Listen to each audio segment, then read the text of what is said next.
Good evening, everyone, and welcome to tonight's Brisbane City Council meeting. If you would please join us with the flag salute. I pledge allegiance to the flag of the United States of America and to the republic for which it stands, one nation, under God, indivisible, with liberty and justice for all. All right, let's see. Roll call, please. Note for the record that all council members are present. Okay. We also had a closed session meeting at 7 o'clock. Michael? Council met in closed session to consider one claim. Council will vote unanimously to deny that claim, and will send a rejection letter out for you. Okay, great.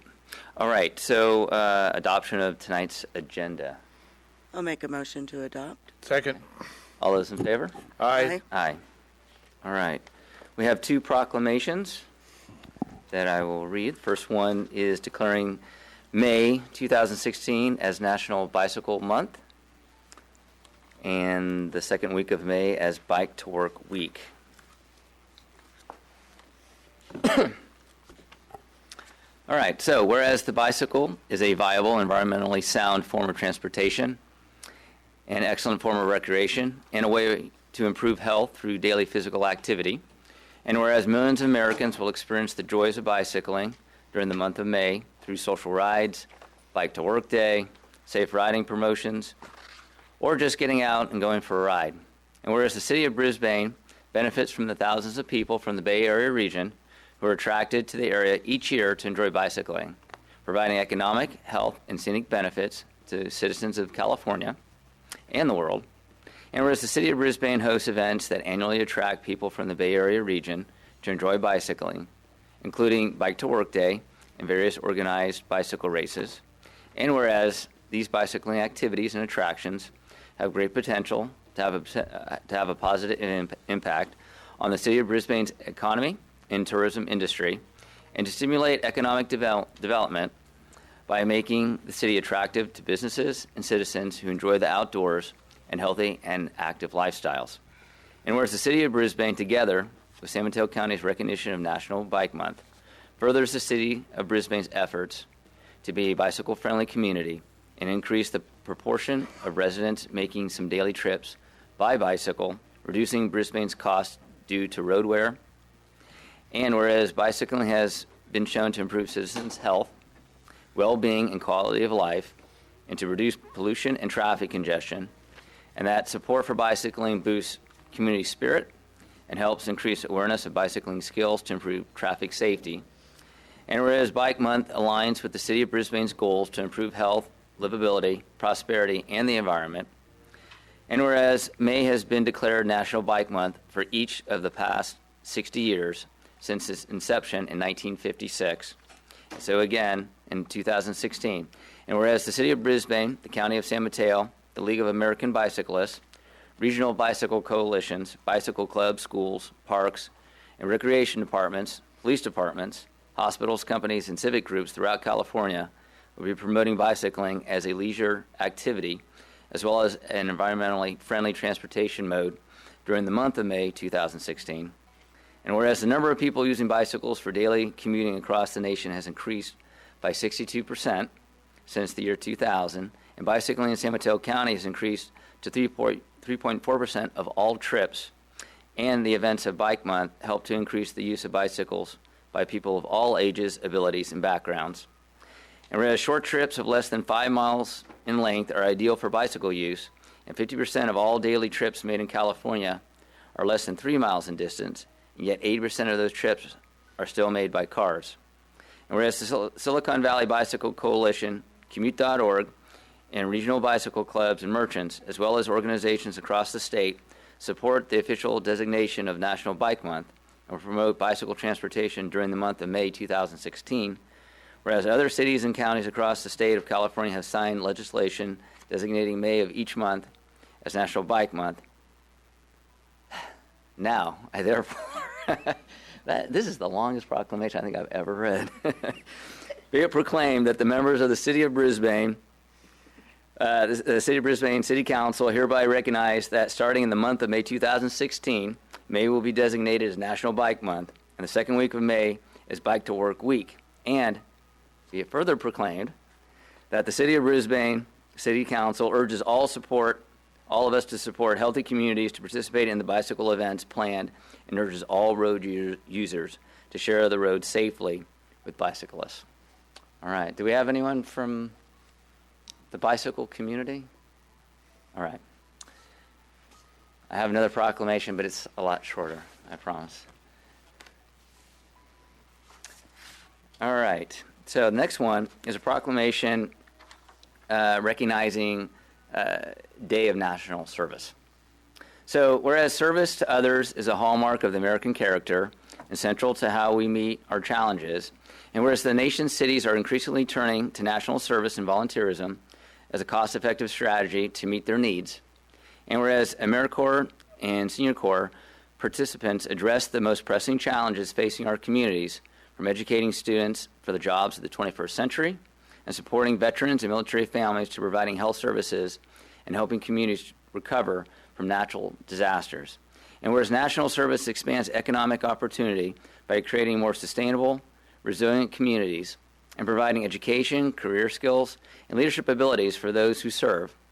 And whereas AmeriCorps and Senior Corps participants serve in more than 50,000 locations across the country, bolstering the civic, neighborhood, and faith-based organizations that are so vital to our economic and social well-being.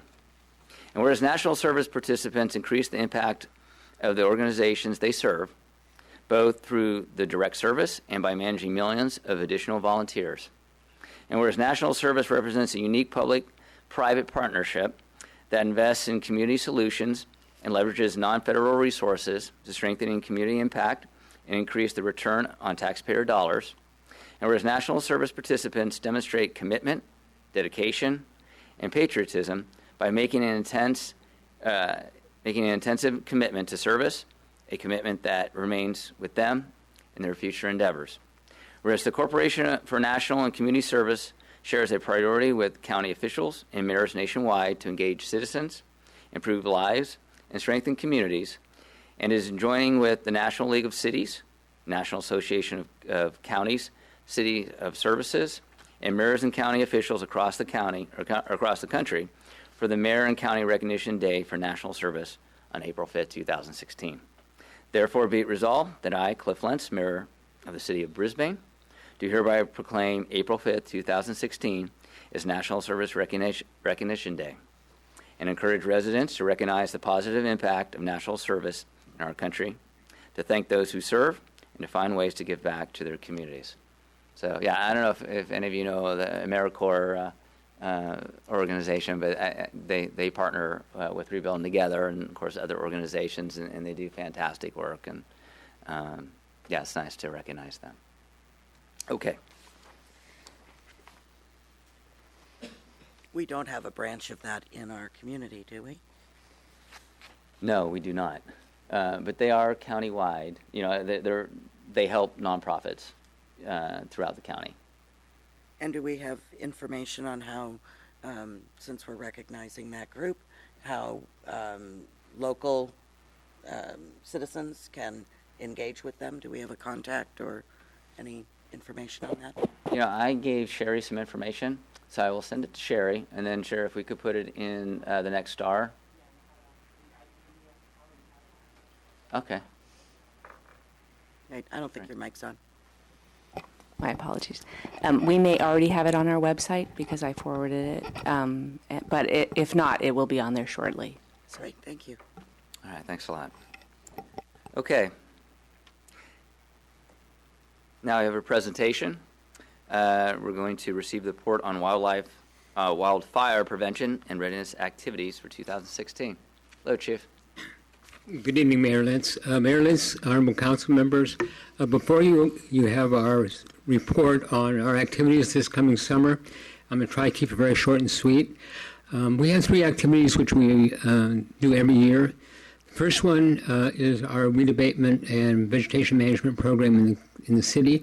Those letters went out to the community the first of this month, and we are looking for substantial compliance by the end of this month. On the 2nd of May, we will be doing our inspections and starting our enforcement. We've been very lucky to have very good cooperation in the community, and by June, we have 100% compliance over the last 2 years, no problem whatsoever. So that's going to be through the week of May is when we really want you to work on that and get it done. Our second thing we're going to do is our annual wildfire awareness program for our plan, wildland plan. This year we're going to combine it with our activities with the county. We host our own evaluation and deployment, but last year and this year we've enlisted the northern county departments to escalate that into a major event. We're very fortunate. We have a unique situation here which presents unique challenges, which are very good learning experiences for our commanders and stuff, and so they'll be doing that. We will have engines from all the North County Fire Authority and North County cities. We will have CAL FIRE and most likely a fire helicopter flying above. And that will be Saturday morning, the 21st of May. Runs from about 9 to about noon, and then we'll be out. But we'll be operating in the upper streets of Brisbane. And the third thing we do every year is our annual fire break program, or fuel reduction program. And that will occur starting beginning May 16th and will run until it's done. Usually it takes about a week, but we've allotted 2 weeks. And that's where your CAL FIRE crews come up and do the hand vegetation management above the upper part of Brisbane. We've been very fortunate. I actually had a conversation with the Department of Fish and Wildlife this year, and they came out here for the first time in a long time, and we're very, very pleased to see the results of what we've been doing, because what we've done is really increased the habitat for the butterflies and increased the number of host plants up there. So with that, I'll take any questions. Right. Any questions for the chief? No. Thank you very much. All right. Thank you, sir. Oh, I do have a question for staff, though. So that event that's on May 21st, so will we send out a letter to the homes that will be part of the event? Was it April 21st or May 21st? May 21st is the fuel reduction. Okay. Yeah. Okay. And we usually do, our usual notification, which often includes the signboard as well as website, and we'll probably get it into the May Star Okay, great. newsletter, or whatever we call it these days. Start. Okay. All right, thank you. Okay, so next up is oral communications. So this is an opportunity for anyone to speak on something that's not on tonight's agenda. So if you want to come to the podium and speak your mind, now's the time. All right, I don't see anyone raise their hand, and I don't have any slips. So we'll move on to the next item, which is the consent calendar, and we have 5 items on there. Does anyone have any issues that they'd want to Motion to pull? approve the consent calendar. I'd like to pull item C Item for C. brief discussion. Okay. Motion to approve A, B, D, and E. I'll second. All right. All those in favor? Aye. Aye. And just real quick, just for the public, so item A is the minutes of February 18th. Item B is the minutes of March 8th. D is approving Silver Spot Co-op Nursery Preschool's Luau fundraiser event. And item E was adopting ordinance number 607, which is waiving the second reading regarding water conservation and landscaping ordinance. So item C, Terry? My only concern, and that's for staff, is to ask about fund number 281, which is the Baylands EIR, and the negative $275,000 account balance, and ask if staff has any concerns with the amount of that balance when that should be a prepaid funding account for services on that EIR. So this is an account that we bill after the fact, so sometimes it runs negative. It's been running negative for a few months. We are in touch with them, and we are getting payments on a regular basis. We just received, I know, a little over $100,000 within the past week. So we are in touch with the UPC on this one to bring this back into where it's supposed to be. Okay, and just for the public's information, this document is dated January 31st, so it's not really a true up-to-date moment in time of now, but I just wanted to bring that up for concern, mostly because we did have a different project that they left without paying their balance when they didn't get what they want, and so I have concerns about that, and I just want to make sure staff is aware of it. Yeah, no, thank you, Terry, for bringing that up. And with that, I would make a motion to approve the item C, the monthly investment. Second. All right, all those in favor? Aye. Aye.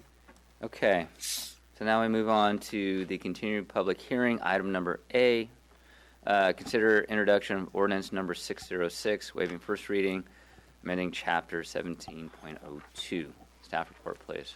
Yes, thank you. Honorable Mayor, members of the council, this matter was continued from your last meeting in March. There are several revisions based on the discussion with the council. Let's briefly walk you through them. In regard to the section relating to television satellite receivers and the regulation 17.32.200, Section B has been modified to eliminate the inconsistency related to residential rooftop installations, so make it clear there's no inconsistency between A and B is modified. And then in regard to the flood hazard areas, 1732.230, that language was modified for clarity purposes.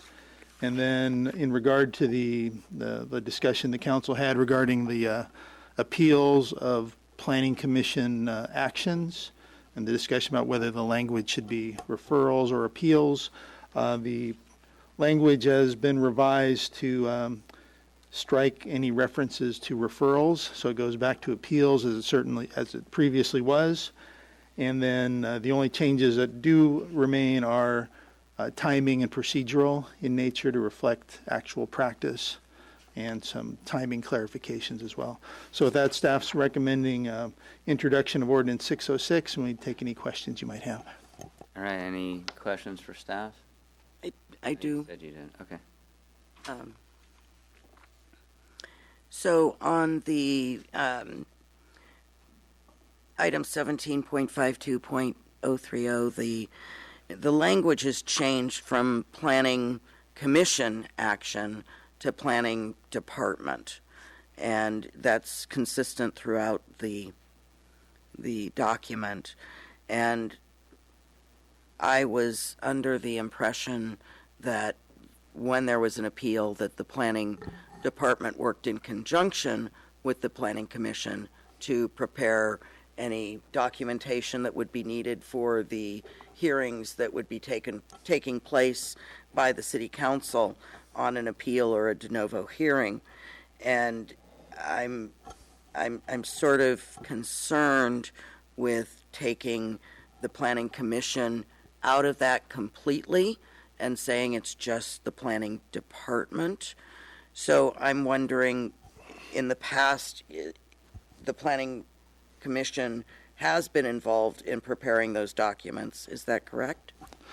By the code, yes. We typically package up, and all we're really doing is packaging up the administrative record, which is all the staff reports and the minutes, and that constitutes the Planning Commission's action. And there is a step of having to go on the Planning Commission consent calendar. It's really a collection of administrative information. They're not in a position to modify it. They're not in a position to take any action, because it is just the record of what they did. And again, staff compiles it. The concern we've had is there have been instances where, because of their meeting schedule, we haven't been able to get to council as rapidly as we'd like because of going to the planning commission, essentially for, to look at a record that is already complete, and they really don't have any discretion in changing at that point, because the minutes have already been approved, the staff reports are what were previously presented, and any public information was part of the record already. So there's really no discretionary function that they allow for. Except the transmittal of, from the chair, right, that they sign. Yes. And with this, with the new language, is there any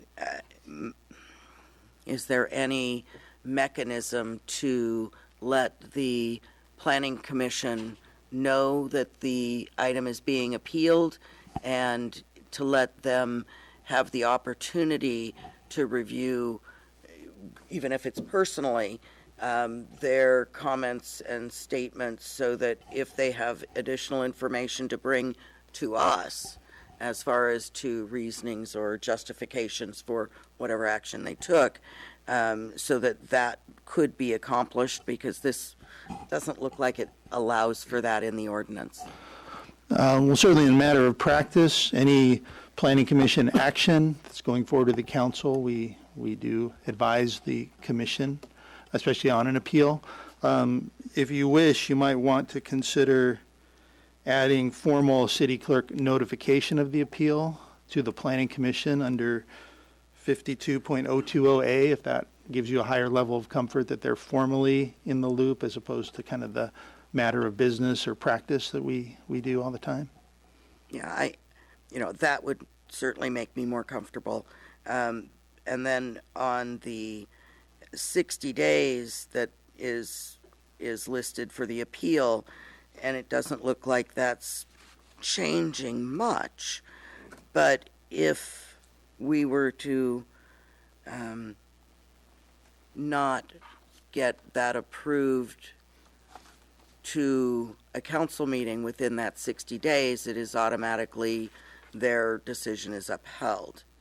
And is there some mechanism to ensure that that could be put on, or would be put on an agenda before that 60 days? So it couldn't be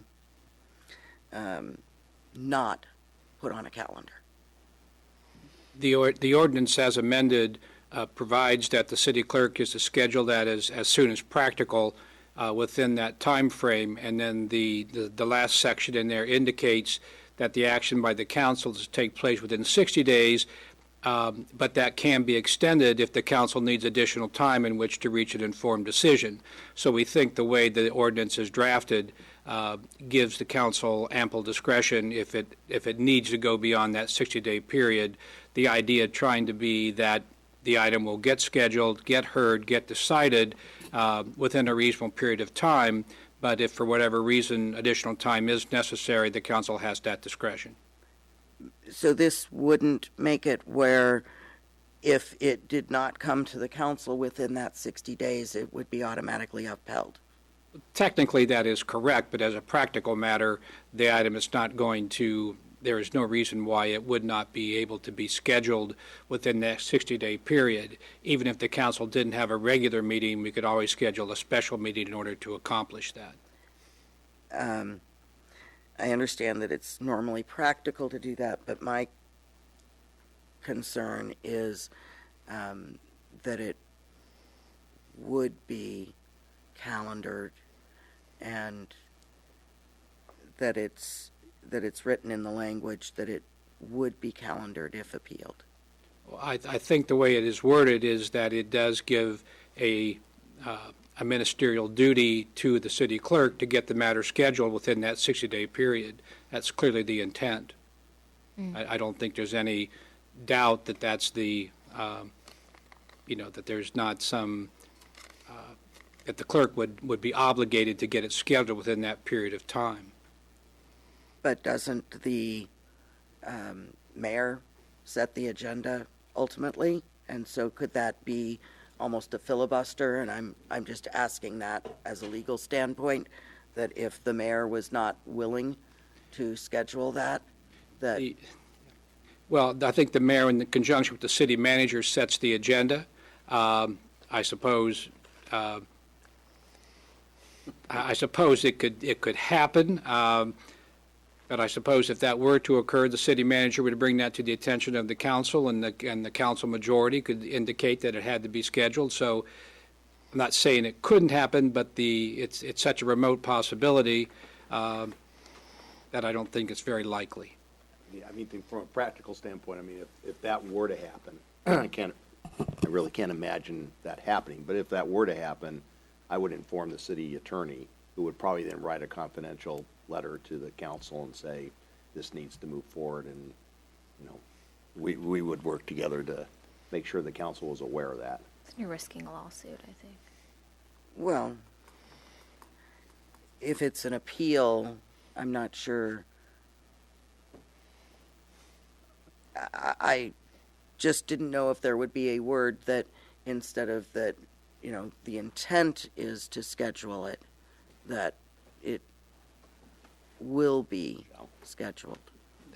And I'm just, and I'm not saying it's per the current council at all that this Trying to may make it happen. bulletproof. I'm trying to Well, make it bulletproof, is what I'm It trying does to say that it will set a time as soon as practical, but within 60 days after the receipt of the appeal, unless the applicant agrees otherwise, for the public hearing. It's a shall obligation within the 60 days. I'm not sure how more emphatically we could say it. Well, if that is your interpretation of it, and I certainly will defer to you because you're the attorney, I just would like to make sure that it would happen, not that it's just our intent to have it happen. And so that. I've never run across this problem, and I've never heard of that coming up as an issue on appeals in the city of Brisbane. Not to say that it couldn't happen in the future, but I don't have that concern. You know, I think it's pretty much, at least all the councils I've served on, it's always been taken as business as usual, regardless of what the situation was. So I don't share that concern. Yeah, it does say shall, right? I agree with the city attorney. I don't think you can be more clear than that. So, do you have any more questions? No more questions for staff. Okay. Thank you. Madison? I don't have any questions.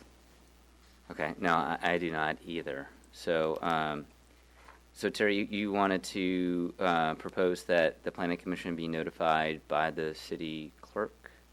Yeah, I would like to see planning commission notification because I think that's really important that they know that the issue is being looked at, and if there's things that they were comfortable with or uncomfortable with, and because we have action minutes, they are, very brief, and they can be, looked at in many different ways when things are left in or left out of discussion.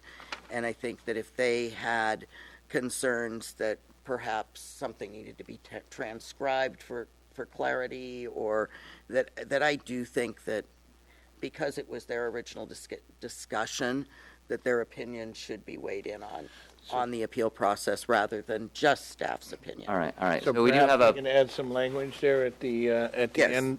Notice of such hearing shall be given as set forth in Chapter 17.54, and the Planning Commission shall be notified in writing of such. yeah, I think we were going to put that in the city clerk That- section. Michael, is that? Yeah, we'll add back in the planning commission under 752.020 A and B, and then we will also under 030 indicate there that the packet, as it were, will be a combination of the department and the commission to address that concern, if that's acceptable to the council. Yeah, Okay. that would make me more comfortable because, they were the people that originally heard everything. And if they had concerns, I think it's good that they're allowed to weigh in if they so choose, whether as an individual or as a commission. Sure, absolutely. All right, so this is a continued public hearing. Is there anybody in the audience that would like to speak on this matter? Okay, so take a motion to close the public hearing. So move. I'll second it. All those in favor? Aye. Aye. Okay, so Terry has brought forth some additional information. It seems like we're all in agreement with that. Yeah, and Michael, we can introduce this, that's just a minor modification, right? Correct. So, First reading's fine tonight. in that case, I'd like to make a motion to introduce ordinance 606, waiving first reading, amending chapter 17.02, definitions, chapter 17.32, general use regulations, chapter 17.52, appeals of title 17, the municipal code, and minor amendment. Okay, do I have a second? I'll second. All right, all those in favor? Aye. Aye. Okay, great. Okay.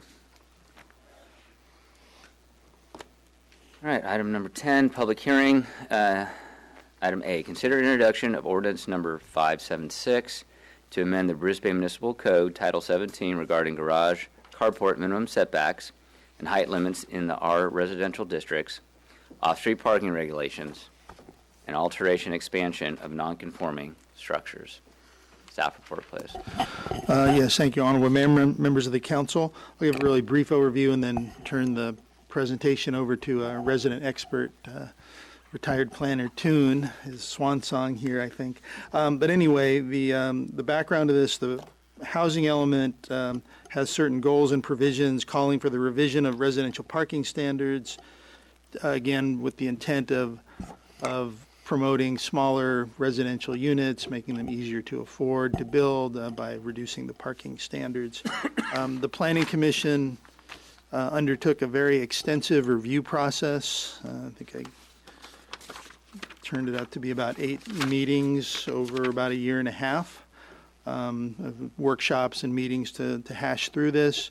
There was also a number of meetings with the City Council Planning Subcommittee, various iterations over the years. Council members O'Connell, Liu, and I believe even Councilmember Conway might have had his oar in the water at some stage in this. So we are recommending introduction of Ordinance 576, and I'll turn it over to Mr. Toon to walk you through some of the substantive aspects of the proposal. Thank you.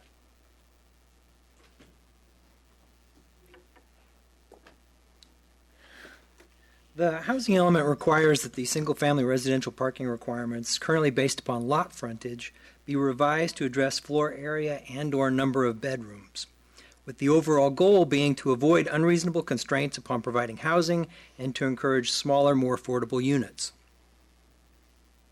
The proposed ordinance would replace the current requirement of 2 off-street spaces, including 1 covered, for single-family homes on 25-foot lots, with new standards of 1 off-street space, which need not be covered, for studio or 1-bedroom dwellings not more than 900 square feet in floor area, or 2 off-street spaces, one of which would be covered, for all other dwellings not over 1,800 square feet. These standards are derived from the city's adopted maximum floor area ratio of 0.72, which allows a maximum of 1,800 square feet of floor area for a 2,500 square foot site, and are supported by available U.S. Census data that suggested that the vehicle ownership rate in Brisbane has historically been approximately 1 car per 900 square feet of floor area. The current requirement for lots with between 25 and 37.5 feet of frontage, 2 covered spaces plus 1 on or off-street space, would be modified, since a site less than 37.5 feet wide cannot accommodate a standard 2-car garage plus an on-street parking space. Instead, single-family dwellings over 1,800 square feet on lots with less than 37.5 feet of frontage would be required to have 1 covered space plus 2 off-street spaces. The proposed requirement for dwellings over 1,800 square feet on sites with frontage of 37.5 feet or more would be the same as the existing requirement for such lots, 2 covered spaces plus 2 on or off-street spaces. The draft ordinance would essentially result in no change from the current requirement for single-family dwellings exceeding 1,800 square feet on lots with more than 25 feet of frontage, dwellings exceeding 1,800 square feet on 25-foot wide lots, which typically would be non-conforming in terms of the maximum floor area ratio, would see their parking requirement increased by 1 space. This amounts to approximately 1% of the existing single-family dwellings. Houses not more than 1,800 square feet in floor area on lots with more than 25 feet of frontage, and all houses not more than 900 square feet with no more than one bedroom, which combined are estimated to include 60% of the existing single-family dwellings, would see their parking requirement reduced. The Planning Commission considered increasing the parking requirement for larger houses, but after receiving input at its public hearings, decided against this, since it was not called for in the housing element. The Council's Planning Issues Subcommittee concurred with the Planning Commission's recommendation. For secondary dwelling units, only one uncovered off-street space would be required, plus one more uncovered off-street space if the unit is over 900 square feet in floor area and/or more than one bedroom. This should encourage smaller secondary dwelling units. For duplexes and multifamily dwelling units, the draft ordinance would maintain the current standards based upon number of bedrooms, while incorporating the exceptions for smaller units proposed for single-family dwellings and secondary dwelling units, and adding another space for units over 2,700 square feet. The requirement for covered parking would be reduced to no more than one per one-bedroom or larger unit. Additional guest parking would be required at the rate of one parking space for every 5 units, whether in a single-family residential subdivision or a multifamily dwelling. As recommended by the Planning Issues Subcommittee, fractional remainders would be rounded up from 0.5, and guest parking spaces for single-family residential subdivisions would be required to be located entirely within the public right-of-way so as to be available for general public use. As required by the housing element, parking exceptions would be provided for dedicated senior housing, reducing the parking standard based upon unit size by 1/3. For housing designed and dedicated for persons with disabilities, one assigned van-accessible parking space would be required per unit. The current parking requirements would be updated for emergency shelters, hotels and motels, various assembly uses, commercial recreation, and warehousing. The parking design standards would be updated to reflect state requirements and current practice. In addition, new two-car garages would be required to be 20 feet by 20 feet inside and have automatic roll-up sectional garage doors. The draft ordinance would also add new requirements for on-site turnaround capability for any dwellings on Bayshore Boulevard and for complexes of 3 or more units on Old County Road, San Bruno Avenue, or Lower Visitation Avenue. What are they currently, Tim? Garages? It could be as small as 17 by 18. Okay.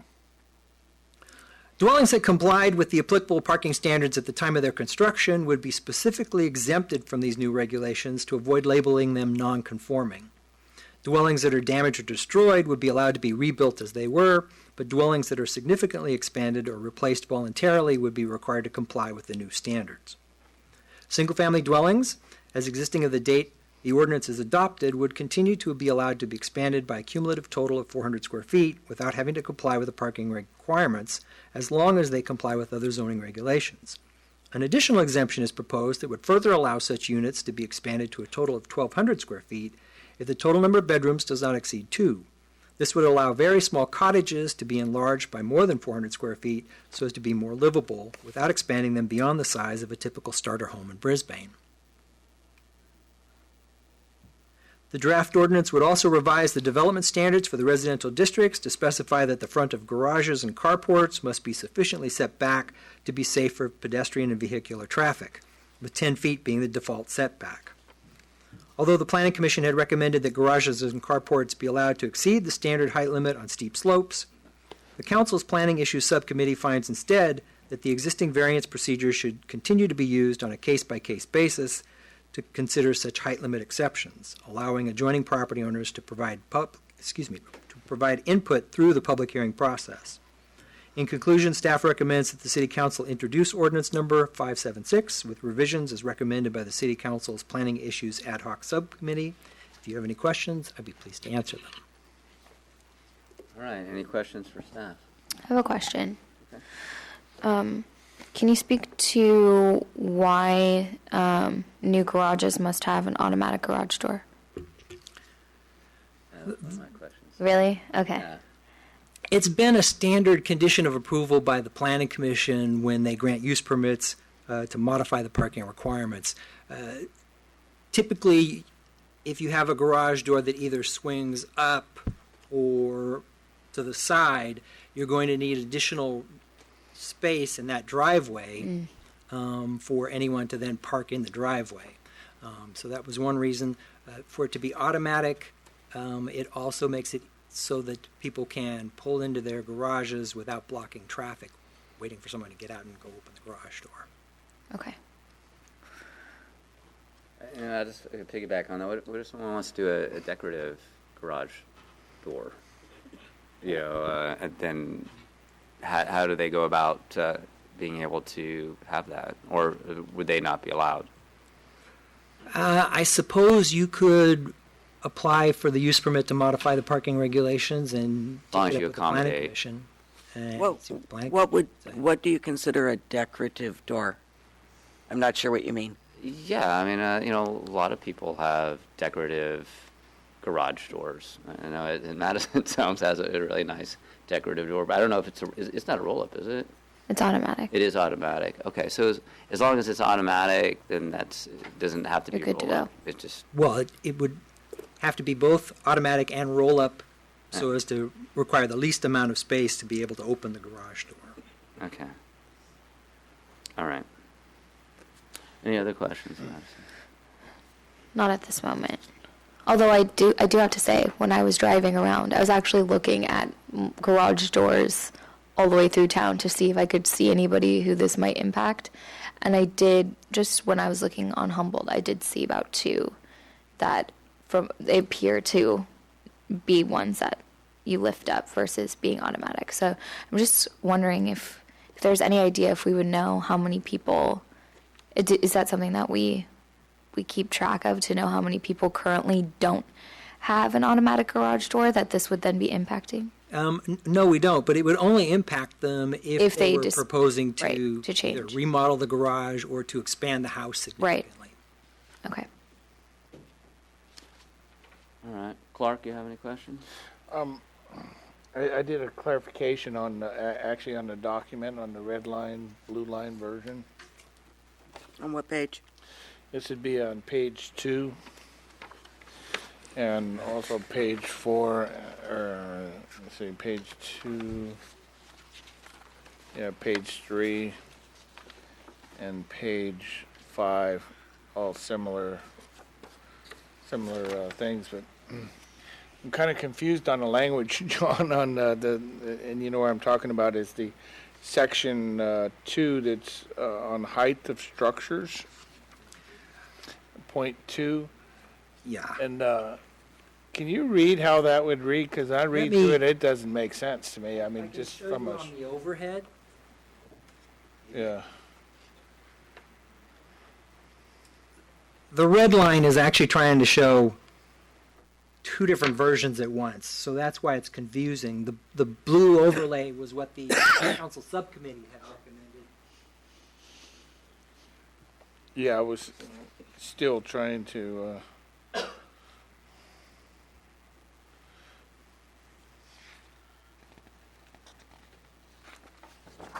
this how it's supposed to read?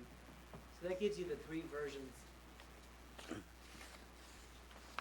Can we put that with here the too? current version, the planning commission's recommendation, and then I'll read to you what the council subcommittee had recommended. Can you give us just a second for it to come up on our screens? Maybe you want to scooch it over too. There you go.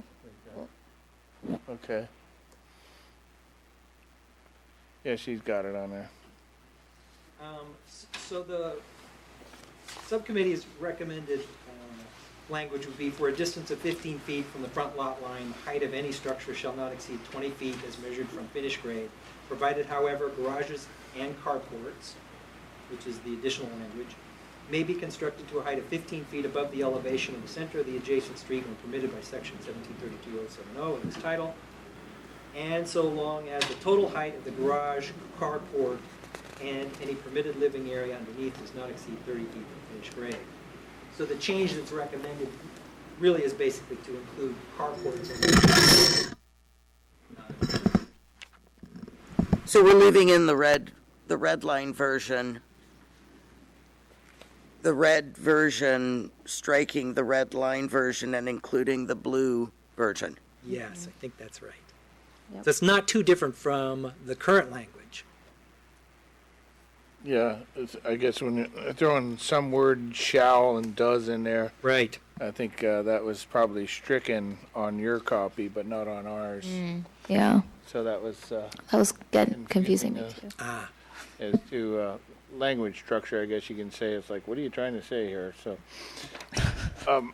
just clarification on that. So if you're doing on a hillside, and I know there's some question about on a hillside, talk about finished grade, 30 feet from finished grade, and you could be down the slope quite a bit. And that garage might be 5 to 10 feet below street level if we took this ordinance into account, right?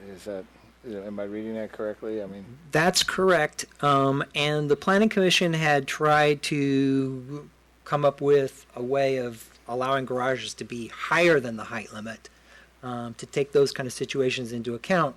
But the city council subcommittee felt that it actually might be better because there aren't probably that many cases where this would come into play.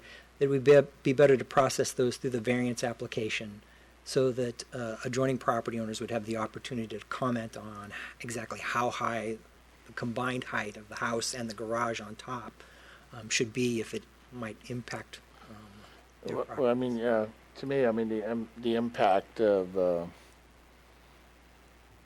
building on a hillside and wanting to go down and stuff like that is a greater impact on the property owner than saying coming in at street level. You know what I'm saying? And that there should be some compromise there. I don't think that. I think we're making it convoluted.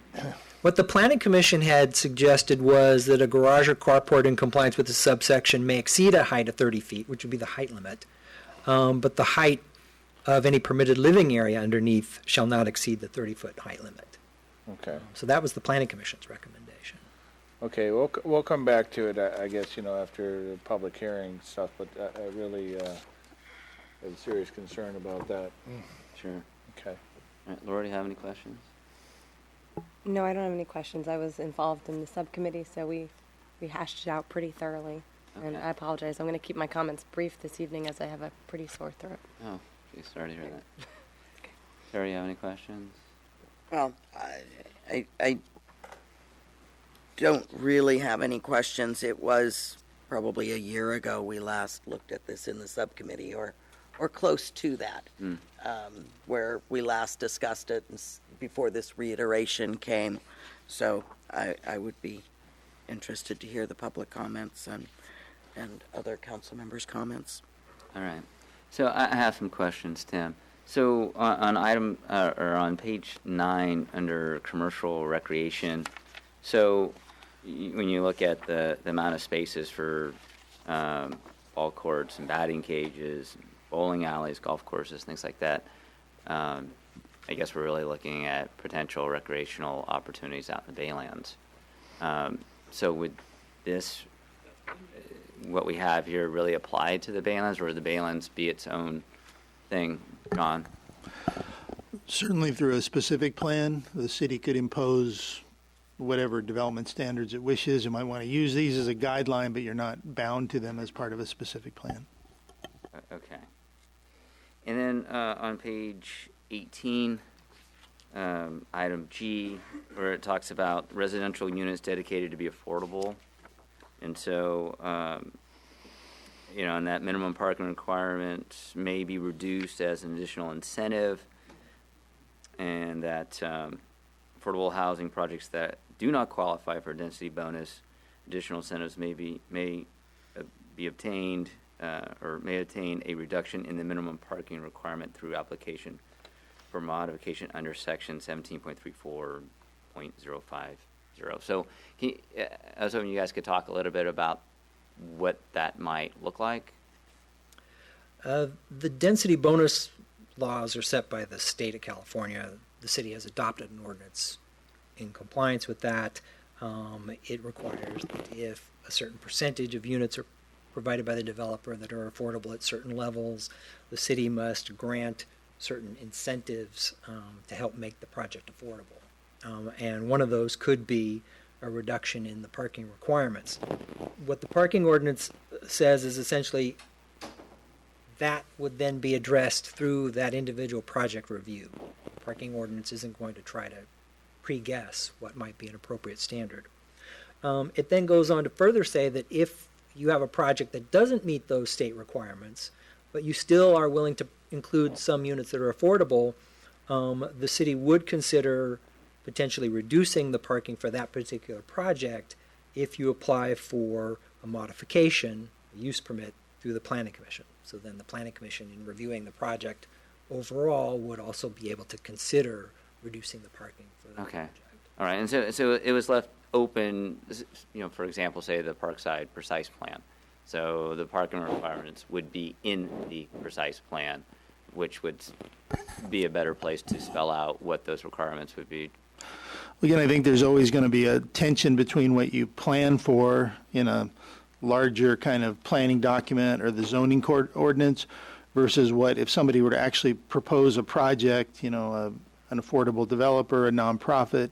That's normally where you get into those issues of it's much finer grain because, they'll get into what the unit count is and what the target audience, if they're going to be low-income seniors, you wouldn't necessarily treat low-income families from the parking standpoint the same way. You really won't know that until you get into the kind of the details of a project.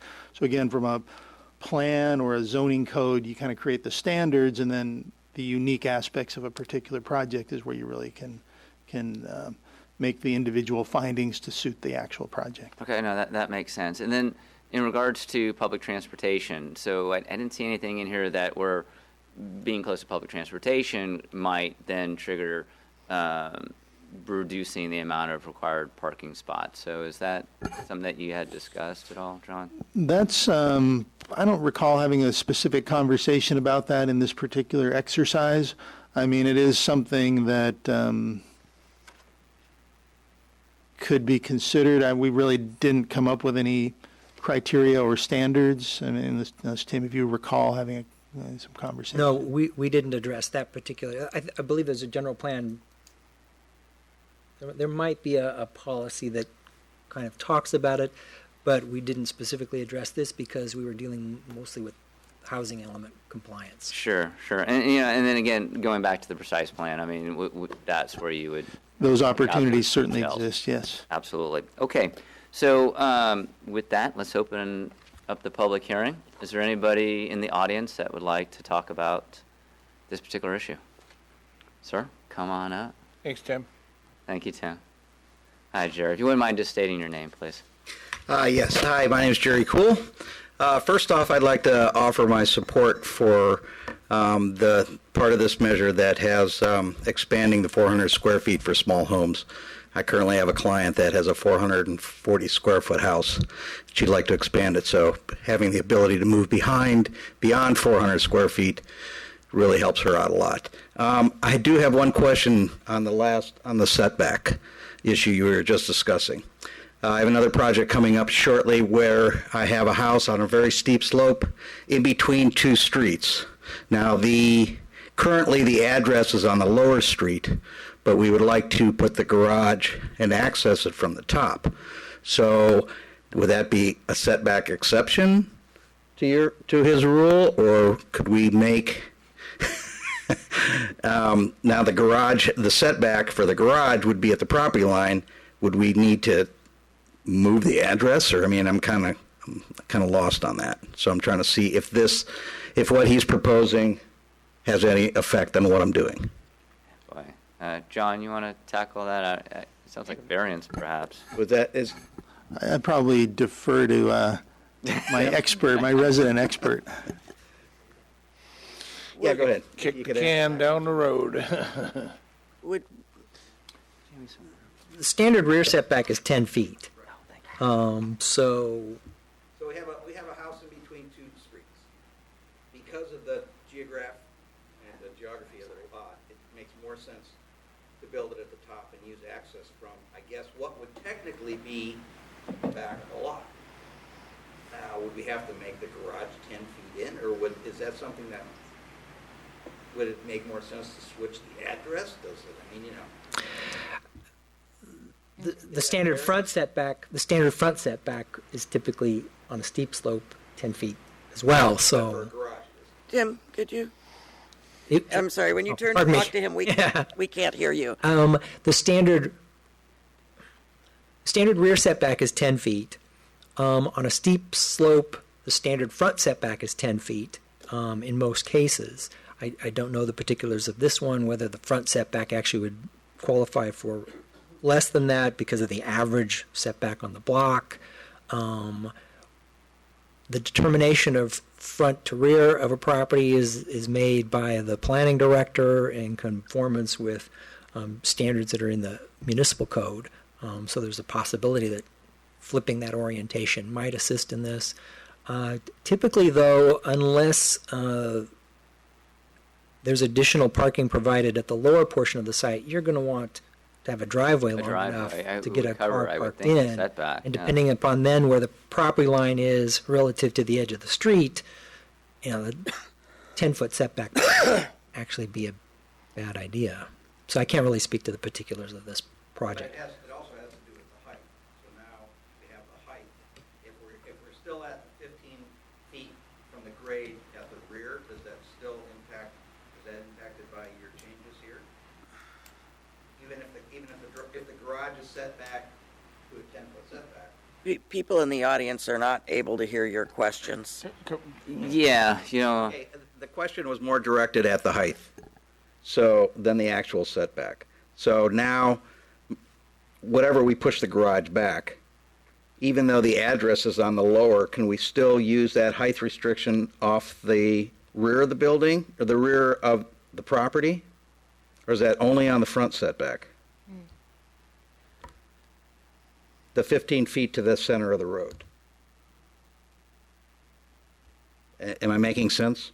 how about this is so we're just introducing this. Okay. So you presented a question that I think maybe staff can go back and just check that out, and then I'll try to make when it comes clear, back too. to us, then we can address it, Jerry. I think that's the more appropriate And one. then there was one other piece of that. If that is just the garage, or typically there's also a foyer and an entrance, can that also be included in that height restriction?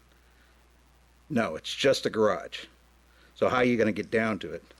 The stairs has to come out of the garage? Okay. All right, thank you, Jerry.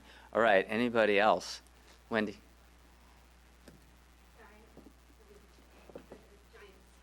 No, it's all good.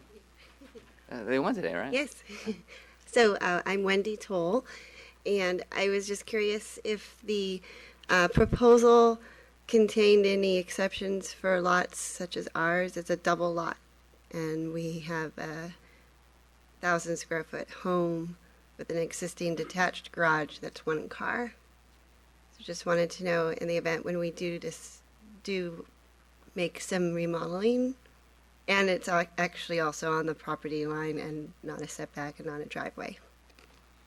Okay. I don't know if, How about this, Wendy? Yes. You got a great question. Yes. I would come in and see because Okay. this is going to come back to us, and That's then good. Tim can then address. because I know other homes council. have that set up. Yes. Thank you. All right. Thanks.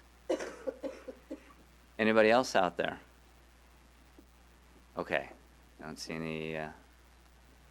anyone running to the podium, so I'll take a motion to close the public hearing. So moved. Do I have a second? I'll second. All those in favor? Aye. Aye. Okay, council discussion. Well, I think what I had brought up earlier is probably hitting in what Jerry's talking about, what he wants to do, because, I mean, it's not really that many lots to be developed in Brisbane anymore, so, I mean, a lot of this applies to existing structures that would probably get remodeled or modified,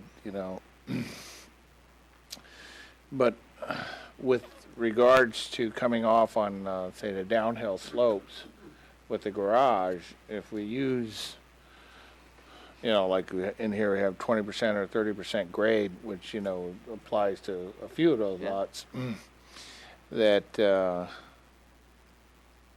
making it go through a variance and stuff like that is not really, I don't think it's fair, for one. I think we should set a height limit off the street. I think it makes it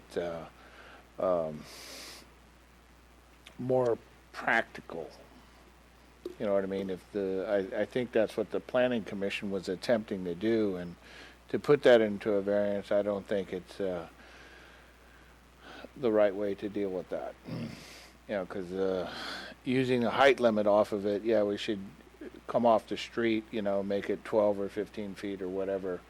I don't think that's something that's going to be a view blocker or anything like that. I think what we want to try and avoid is from people having to drive down and then come up out of their driveway, which then creates more of a hazard. Requirement. Yeah. Yes. No, that makes.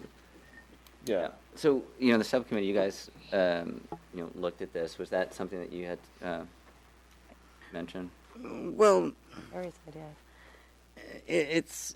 we did talk about different grades and options, and I think that where my concerns were, and granted, there are not that many fresh lots that this is going to apply to because we don't have that many left, but it is going to apply to many remodels that the existing structure is not in compliance. And I think that what I was looking at, or where my concerns were, was sort of the magnitude of buildings, the scope of the mass of what is currently existing in a residence, and then where it may go to mass on a remodel that takes the very small home, or the mid-size home, and makes it into a really tall structure, that dwarfs the surrounding areas. And so that's one of the concerns we looked at, and we had some input from various people and staff about how it would look and what it would, sort of look like from the ground. I'm certainly not a builder, and I don't have the technical expertise and I have very limited visualization skills when it comes to looking at, when you're talking about grade and how far off the ground. So it's very difficult to anticipate every situation that this would affect, and so that's why we felt that if there was a certain standard, then if it was going to exceed that standard, it went for a variance. And I think that gives the neighbors the opportunity and staff the opportunity to try to make it a little bit more harmonious with the rest of the neighborhood and reduce some of those potential conflicts of something going in that is much more massive or height than what is expected. Yeah, no, that makes sense. What is that height? The maximum? It was 15 feet. 15 feet from the center of the street. Okay. And that's what's recommended in here, though, isn't it? The question was whether the garage or carport could exceed that 30-foot height limit depending on where it is. Yeah, because of the slope. So you could be at the height limit, but still below the street. Mm-hmm. Okay. And so I guess what you're saying, Clark, is that if you're 15 feet at street level, even though you have that steep slope and you're taller, that would be appropriate? Is that what you're...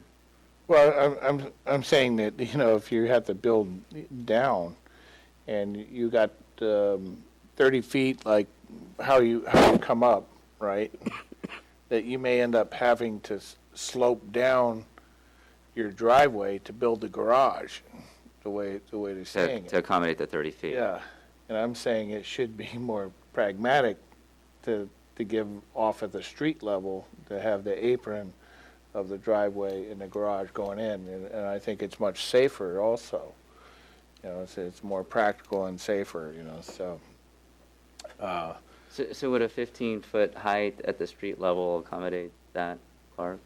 I think more than that. I mean, I think more than would. Probably need, yeah. Yeah, I mean, yeah. So, you know, just viewing it, and like I said, there's not that many places that, you know, are going to be buildable, but you look at the ones that are maybe just built recently, and some of the older ones that have been built, and you see that, you know, where they come off of street level, and that's the way to do it. But you also see the ones that go way down, and they always create a problem, you know, and all of a sudden, and the water's traffic coming along, and then somebody zooms up, you know, pops up over, you know, or, you know, the potential is there. Yeah, the hazard because of the visual. Yeah, so I just think it makes it safer, and it's more practical for, you know, for the homeowners, you know. Yeah. So for staff, do we have any examples, perhaps photos that we could get a visualization of what an oversized, maybe something that's had a variance in the past, that we could see what these different scenarios of from street level versus what we're proposing here? I could certainly take photographs of projects that have received variances, so you can see that, and then from that you kind of judge. But not that. It's a little more difficult to try to find those examples. Tim, if you wouldn't mind coming to the podium. I mean, we also have a subcommittee too, so I mean, some of these things can go back to the subcommittee if you wanted. Well, I think I'm not necessarily saying it needs to come back to the subcommittee, but I think that having a visualization, because, you know, when I look at this, I can't visualize this on the street because I just don't have that vision. Other people do. I don't. And I think that was one of the problems that I had in the subcommittee also, was that we had a hard time visualizing the effect of what this looks like, and to visualize the problem that Clark's talking about, where, you know, people would have a hard time conforming. And again, if that's the case, we do always have the variance, you know, issue, or Well, if I could suggest, before Tim answers that, maybe a methodology of things that we want to look at in here, like what you're saying, Terry, is look at this versus that, and then the questions that the public has, and questions that we have, and not, you know, try and cobble something together tonight, and then let staff take it and then come back with the answer. I think that's a very good suggestion, Clark. Just the methodology, so. As Councilmember O'Connell had said, the subcommittee did spend a lot of time trying to kind of figure this issue out.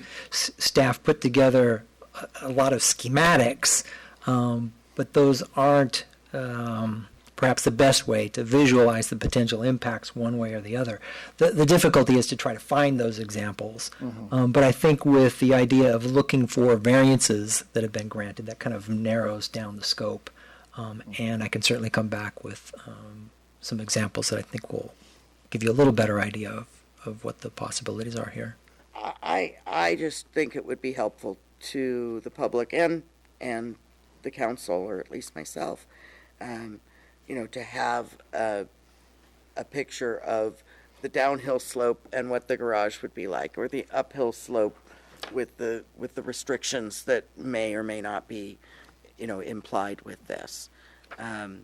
So I just think that that would be a good thing to sort of get the visualization. And, when it comes to Jerry Cool's comment about, his specific project or anybody's specific project, of course they should come to planning to get an idea of what that is. But, my concern would be, to use, whether you're going to use the front as the rule or the back as the rule. One would assume that, you've got to designate which is the front and which is the back and conform with whatever setbacks from which you decide is the front and the back, so that you're not taking it from both ends. Right. They're both front setbacks, because we've got entrances on both ends. And that, I guess, could be a case if you had a duplex that's on both, on a lot that's on two streets, that you'd have pretty much separate fronts on both sides if they were end-to-end duplexes. And I actually saw those in Florida when I was down there, that they went end-to-end with dual units. Actually rented one. So it brings one of those things, and granted that was on totally flat land, so it wasn't an issue, but you had two different street addresses that you could enter from either direction. So that's just my concerns. All right, so are there any other items that we want to have Tim and the planning department to address? Mm-mm. Okay.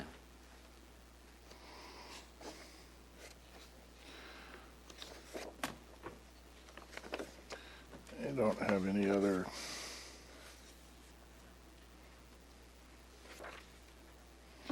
I don't have any other questions at this point. Okay, so it's just that one section, really, for you. Well, yeah, I think that's kind of the more the meat and potatoes. The others, more directed at what's there, and if somebody really alters it, how that'll function. Okay. Yeah. All right, good. So, Tim, you have what you need? But I think, Tim, what would help probably is, I think before, how we've done like structures on slopes, like at what point, that 30-foot level was taken. Yes. You know what I mean, where you draw the lines. I think that would help the council tremendously, at least, seeing the angles of what that actually means, and, maybe use some practical examples, so.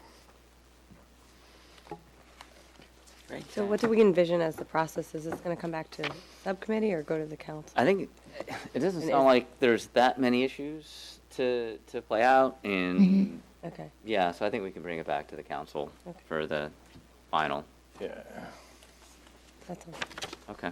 Unless the subcommittee really wants to take a look at it. It didn't sound like it, so, okay.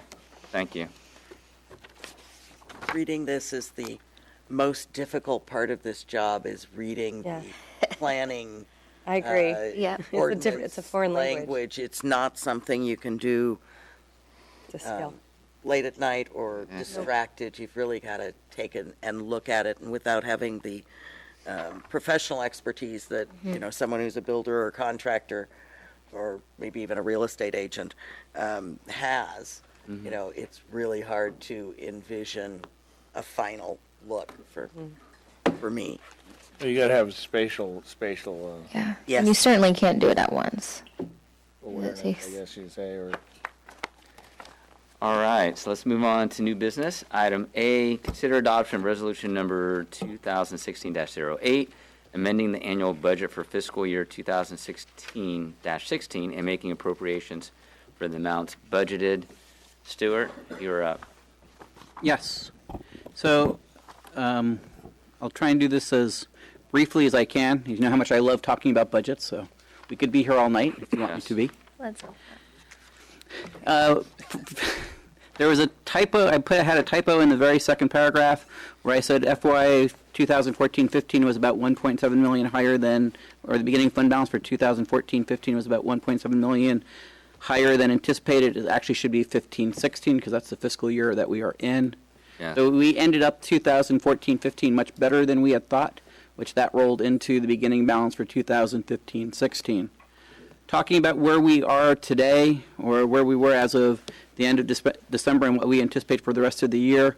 Property taxes, the unsecured portion, so that's the types, those are the property taxes that the property is not secured to the ground, so it's the things that would be in buildings, equipment and stuff like that. We anticipate $7,000 more than we budgeted, and the reason for that is we actually received $7,000 more than we budgeted. So that's why we anticipate we will get that. Sales tax. The sales tax from the property tax swap, what was called the triple flip, has ended this year. So that comes to an end. So therefore, money that we would have received in the property tax swap, we're actually going to receive in the general sales tax. So that's why those two numbers are just flipped. For those in the audience who don't remember the triple flip, this was when Governor Schwarzenegger needed to borrow money. He couldn't use any existing revenue source for the state to borrow money from. So what he decided was a good idea was to take money from the cities in their sales tax, because that was a new source of revenue for him. So he took 0.25% of our sales tax. He then said that, well, I'll give you property tax to offset what we took from you. So it wasn't a true taking from the city. It was just a delaying of when we would get our money. And it was quite a fun thing for him to do. Transient occupancy tax, we are still doing very well in our two hotels. They are, I'm anticipating at least $200,000 higher than was in the budget. We're probably running slightly higher than that, but you know me, I don't want to anticipate something that we're not going to see until the end of the year. The recycling business license tax, this is reprojected to $375,000 lower. We anticipated an increase that will not take effect until next fiscal year 2000, I believe it's going to be 2017, 2018, when it will take effect. Grading permits and inspections, I'm anticipating $20,000 higher, and that's because we've already received that $20,000. Mandated cost reimbursements, we got $14,000. I never budget for this because I never know what the state's going to give us. Even though we request money, doesn't mean that they actually always pay us. So we received $14,000. Other grants, we did not get the Safe Route to Schools grant that we had applied for. We will continue to apply for Safe Route to School grants and other grants as when we can, but we were just not high enough on their list to fund this year. Facility rentals, this is we're anticipating about $44,000 less than in the budget. This is because Mission Blue rentals are fairly slow. The Parks and Recreation Commission is going to be looking at this at their next commission meeting. We raised the rates a couple of years ago. It seems that may have slowed down some of the people who are renting from us. Also, talking to the Parks and Recreation Department staff this week, part of the reason is also that 75% of the rentals are for nonprofits. So we do a lot of renting for nonprofits who don't pay us. And these nonprofits, they're not just local Brisbane, but nonprofits outside there. There are some that are outside. There are, the school district will use it will use it on certain days. Obviously, BDW uses it a number of days. We also, do things where the Shakespeare Festival uses it. So there's just a number of nonprofits that use that. What sort of marketing do we do to other organizations to market that site for rental? So the big rentals that we get for it are for weddings. So we do advertise in Here Comes the Guide, which is for brides to be. So we do a lot of marketing with that, and then we also work with Black Tie Affair, who is the main caterer that uses it, and they advertise it for us as well. Okay. I wanted to just suggest that maybe we can ask Mitch Bull to, include in what he does for economic development to think about some other potential uses and put some feelers out. Yes. If there is other time availability. We've also talked to the businesses in town as a meeting space. The challenges with it as a large meeting space, as you may remember from when we were there as a council, there's a lot of echoing when you're trying to hold meetings there when it's not completely full. What makes it a really good space for music makes it not as good of a space for verbal talking. So we need more concerts. We do need more concerts. But more concerts that would pay for, pay us. Not pay. So, Kevin? Kevin? Not you, Kevin. You were so close. So Stuart, on that, to follow up on Lori's question,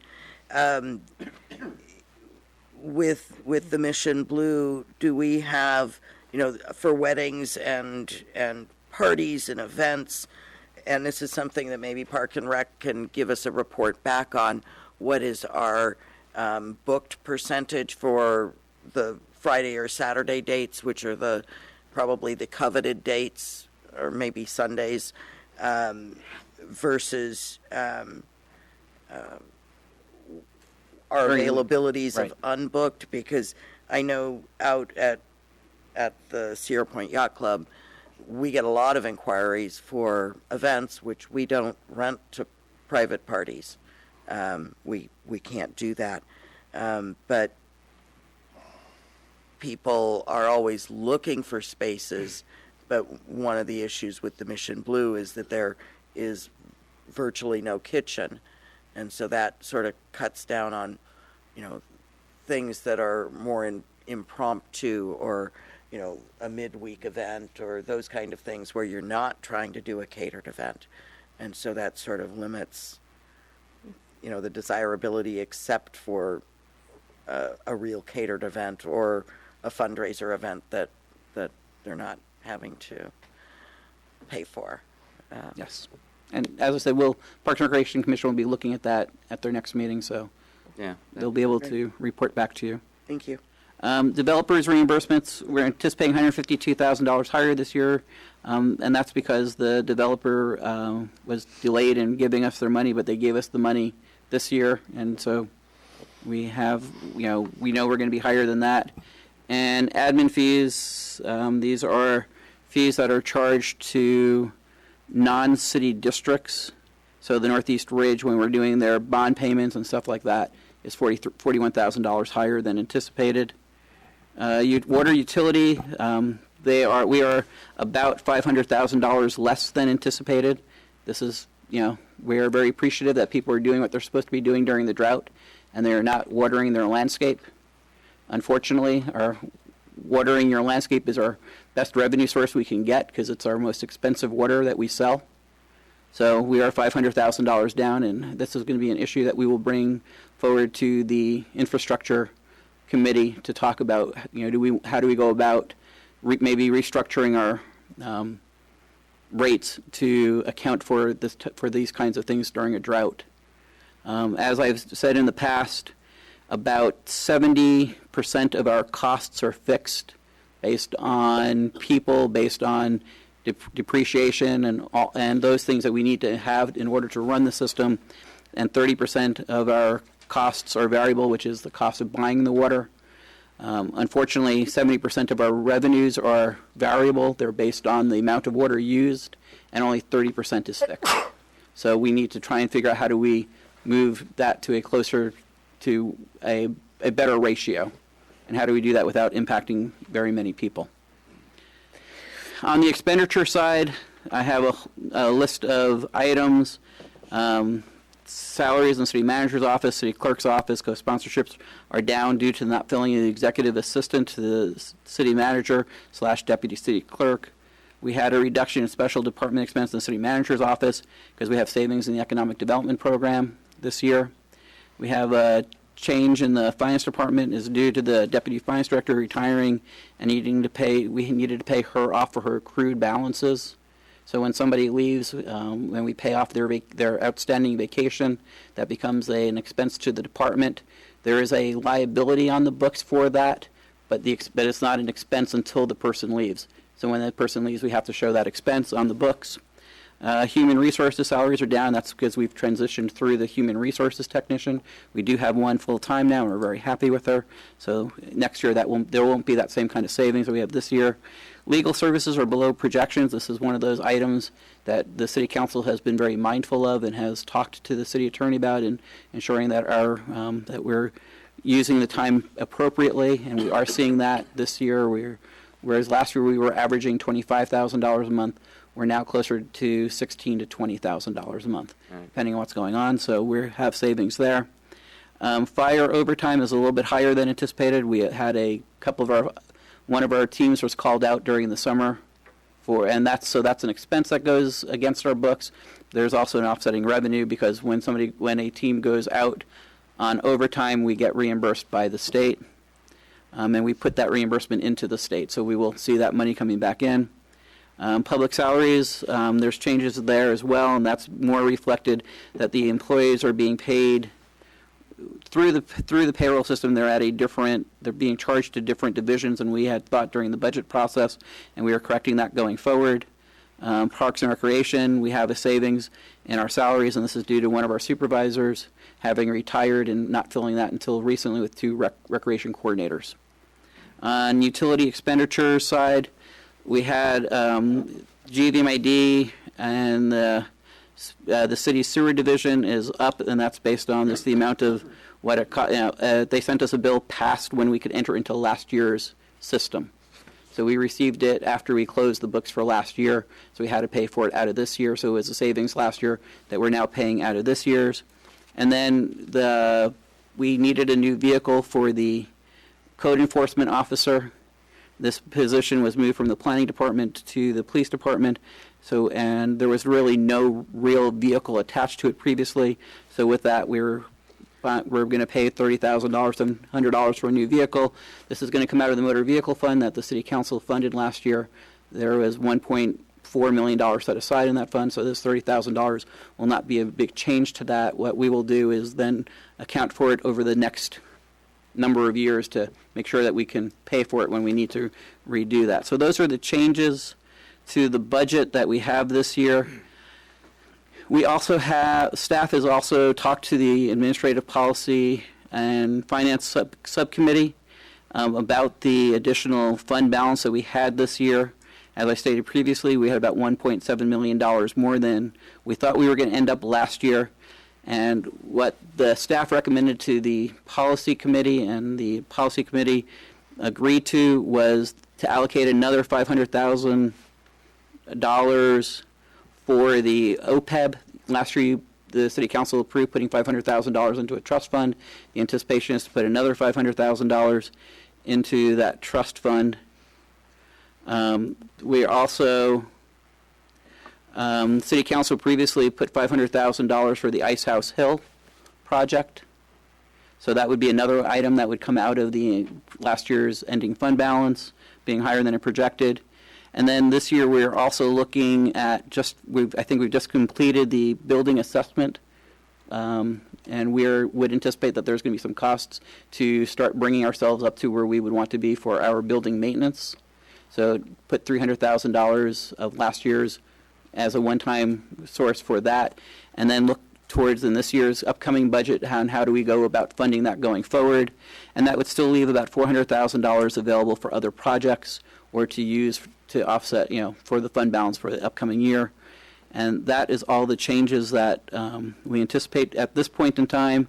So in summary, the ongoing in the general fund, we anticipate our revenues to be about $34,600 lower than we had projected, and we will have about $61,000 less in expenditures than projected. So not very much different from where we thought we were going to be. Okay. Any questions for Stuart? No. Stuart, you talked about the building assessment report, and that's going to be, I guess the consultant that we hired, they're wrapping that up. And so will that go before the planning commission, or will it come directly to the council? Come to the council. Okay, and when do you anticipate that coming forward to the council? Something, unless Randy wants to take a shot at it. The report itself is actually done from a staff perspective. I think we just need to sit down with the city manager's office and walk you through it first. I learned something new tonight. There you go. Okay, great. Thank you. Okay, is there anybody in the audience that would like to talk about this? Okay. Motion to introduce or adopt resolution number 2016-08. All right, do I have a second? I'll second. All right, all those in favor? Aye. Aye. Okay.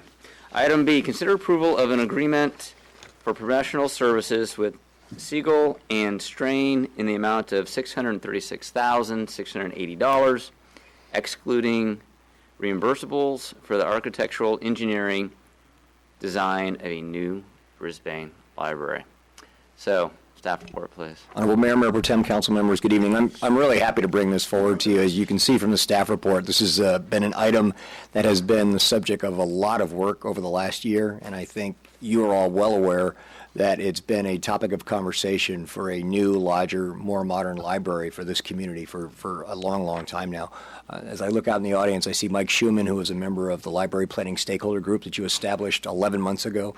Of course, the Mayor Pro Tem was also on that group.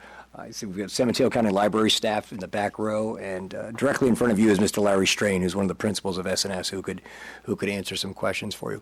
As we put together the staff report, and I realize it was a little longer than some of them are, we were trying to focus on a couple of issues for you. Number one, we were trying to focus on the extensive amount of opportunity for our input there is going to be as we move this design forward to make sure that it really is a project that suits our community. The other thing that we did towards the end when we went into fiscal impact is we wanted to demonstrate to you that we've thought out what the funding profile for the entire project is going to be. And so if you have questions on that, I would defer them to Stuart Clay because they were much more involved in fleshing that out than I was. There were two items that I didn't put in the staff report that I'd like to draw to your attention because I think they're important to this community. The first one is sustainability features for the library. Of course, all buildings of a certain size, and particularly this municipal building, is required to be designed to LEED Silver. So I want you to understand that up front. That's actually in the professional, it's in their scope of work. The other piece that's in there, though, that I want to highlight is that there is one keystone, one feature sustainability project we're going to put in there, and that's the roof harvest plan for harvesting water.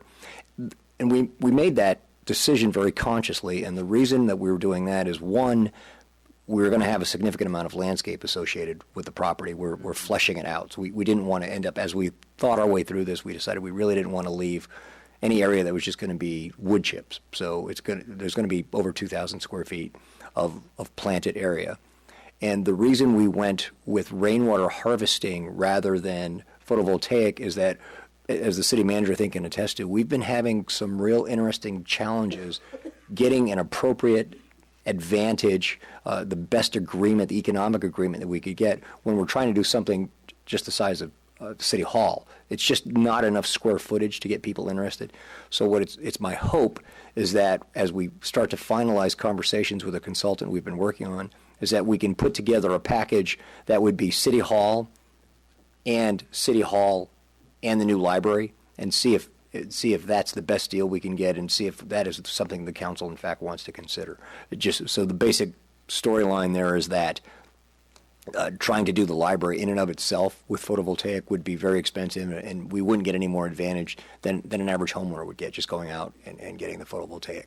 So I think that's very important. I just wanted to make sure you're aware of it. The other piece that I wanted to talk about that's not crystal clear in there, but it's back in our municipal code, is that all major projects like this now are required to make a contribution to public art. So there will be a 1% contribution that will come out of this. At the staff level, we haven't pieced together yet who's going to be responsible for making the final recommendation on that, for making the final recommendation as to whether that should be incorporated on this site or somewhere else. That would be more to the council's pleasure. But that's going to occur, and that will happen. So I wanted to bring both of those to your attention. And with that, I'd be happy to take any questions you have on this matter. All right. Any questions for Randy? Madison? Nope, not at this time. Okay. Terry? So at this point, we don't have an architectural view. We just have our wish lists, and we're trying to work on flushing that out with the consultant and with this contract for the design and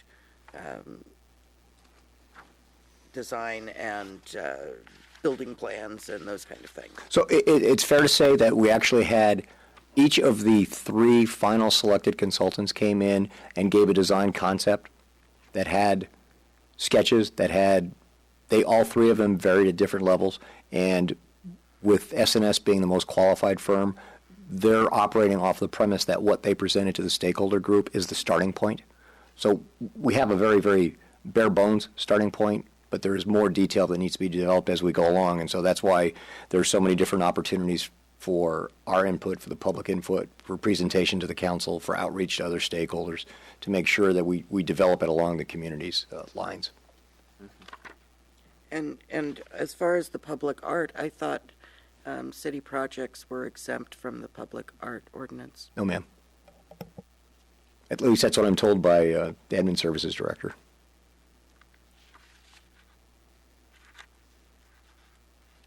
Thank you. Clark?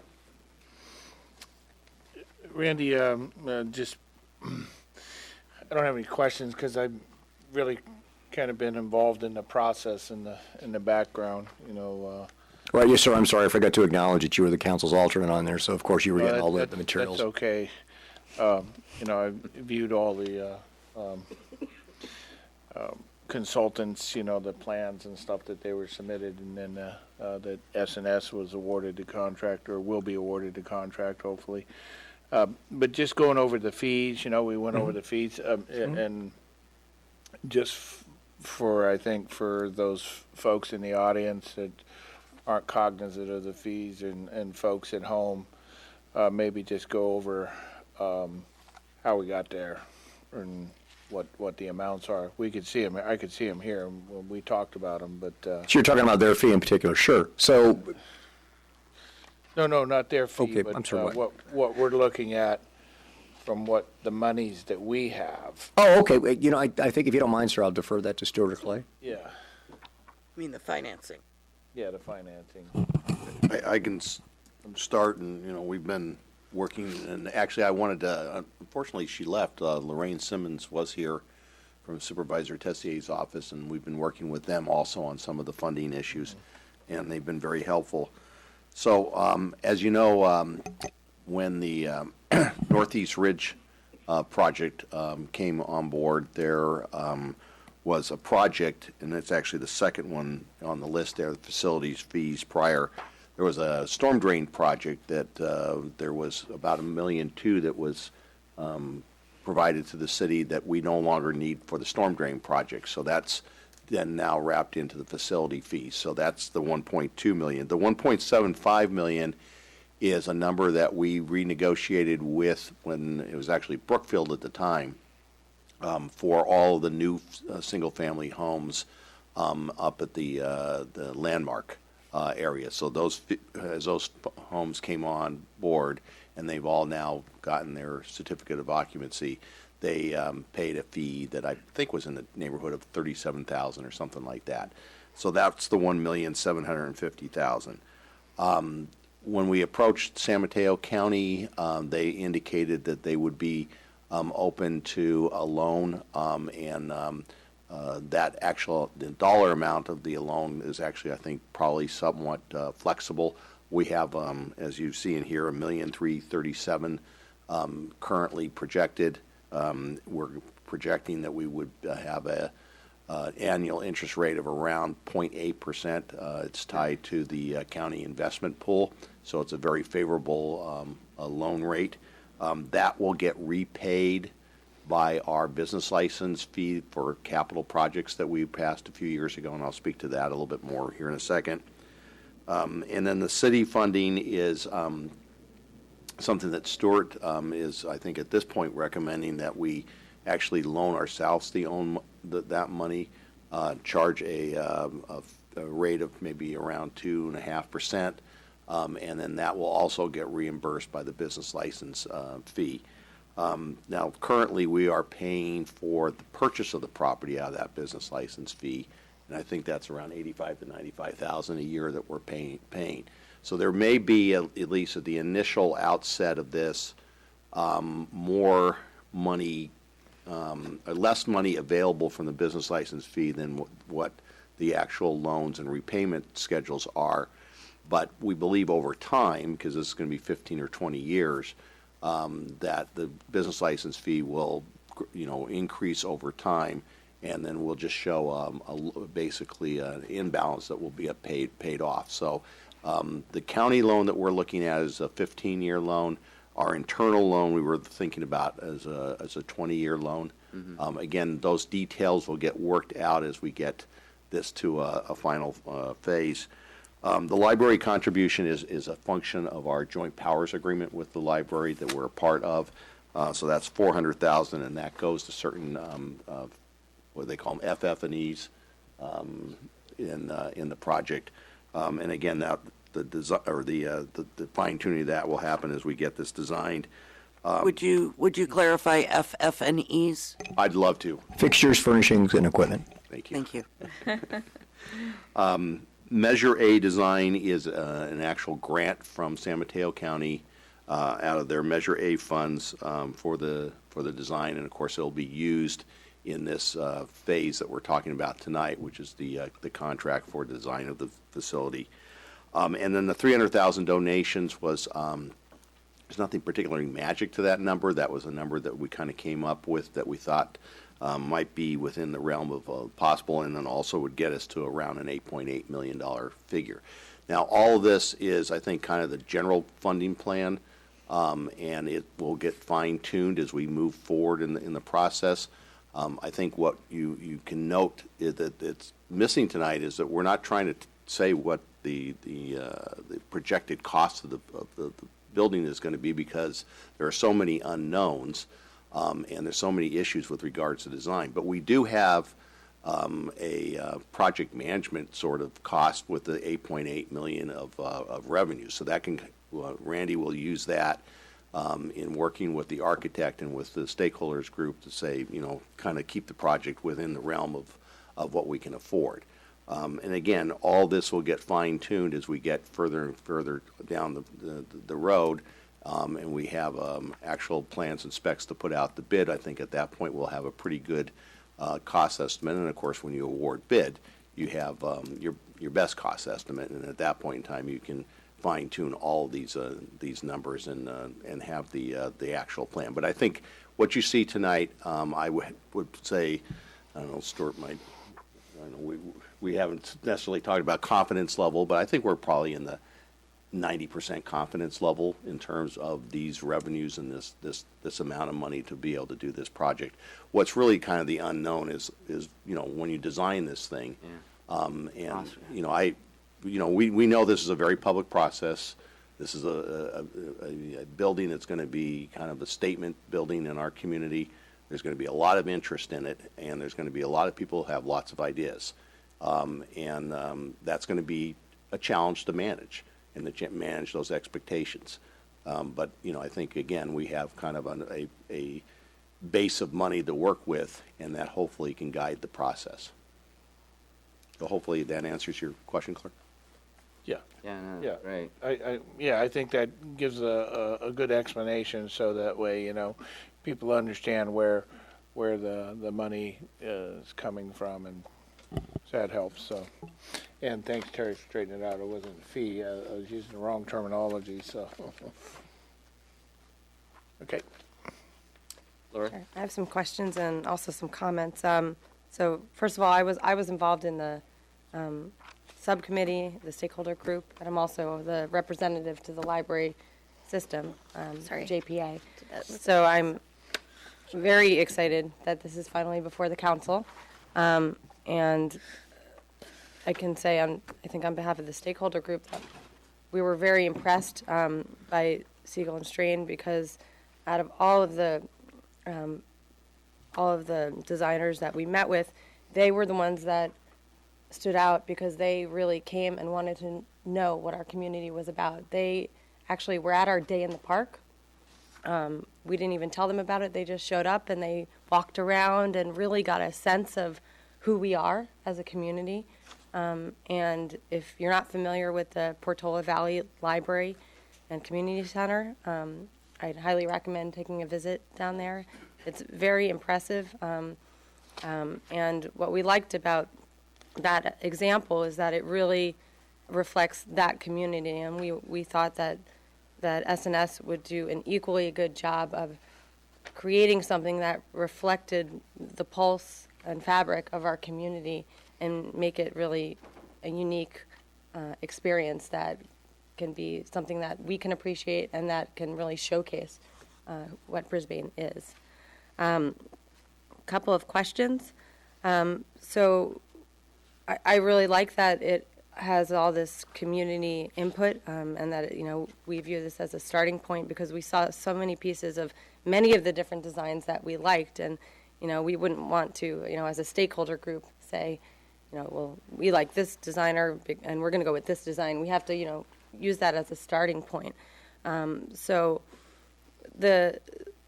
one of the things that we talked about including was the community room and the history room. And so I didn't see any reference to that in the documents. Is that something that that SNS will be looking at and including in their design, if that's what the... It's captured, yes, ma'am, it's captured in the square footage.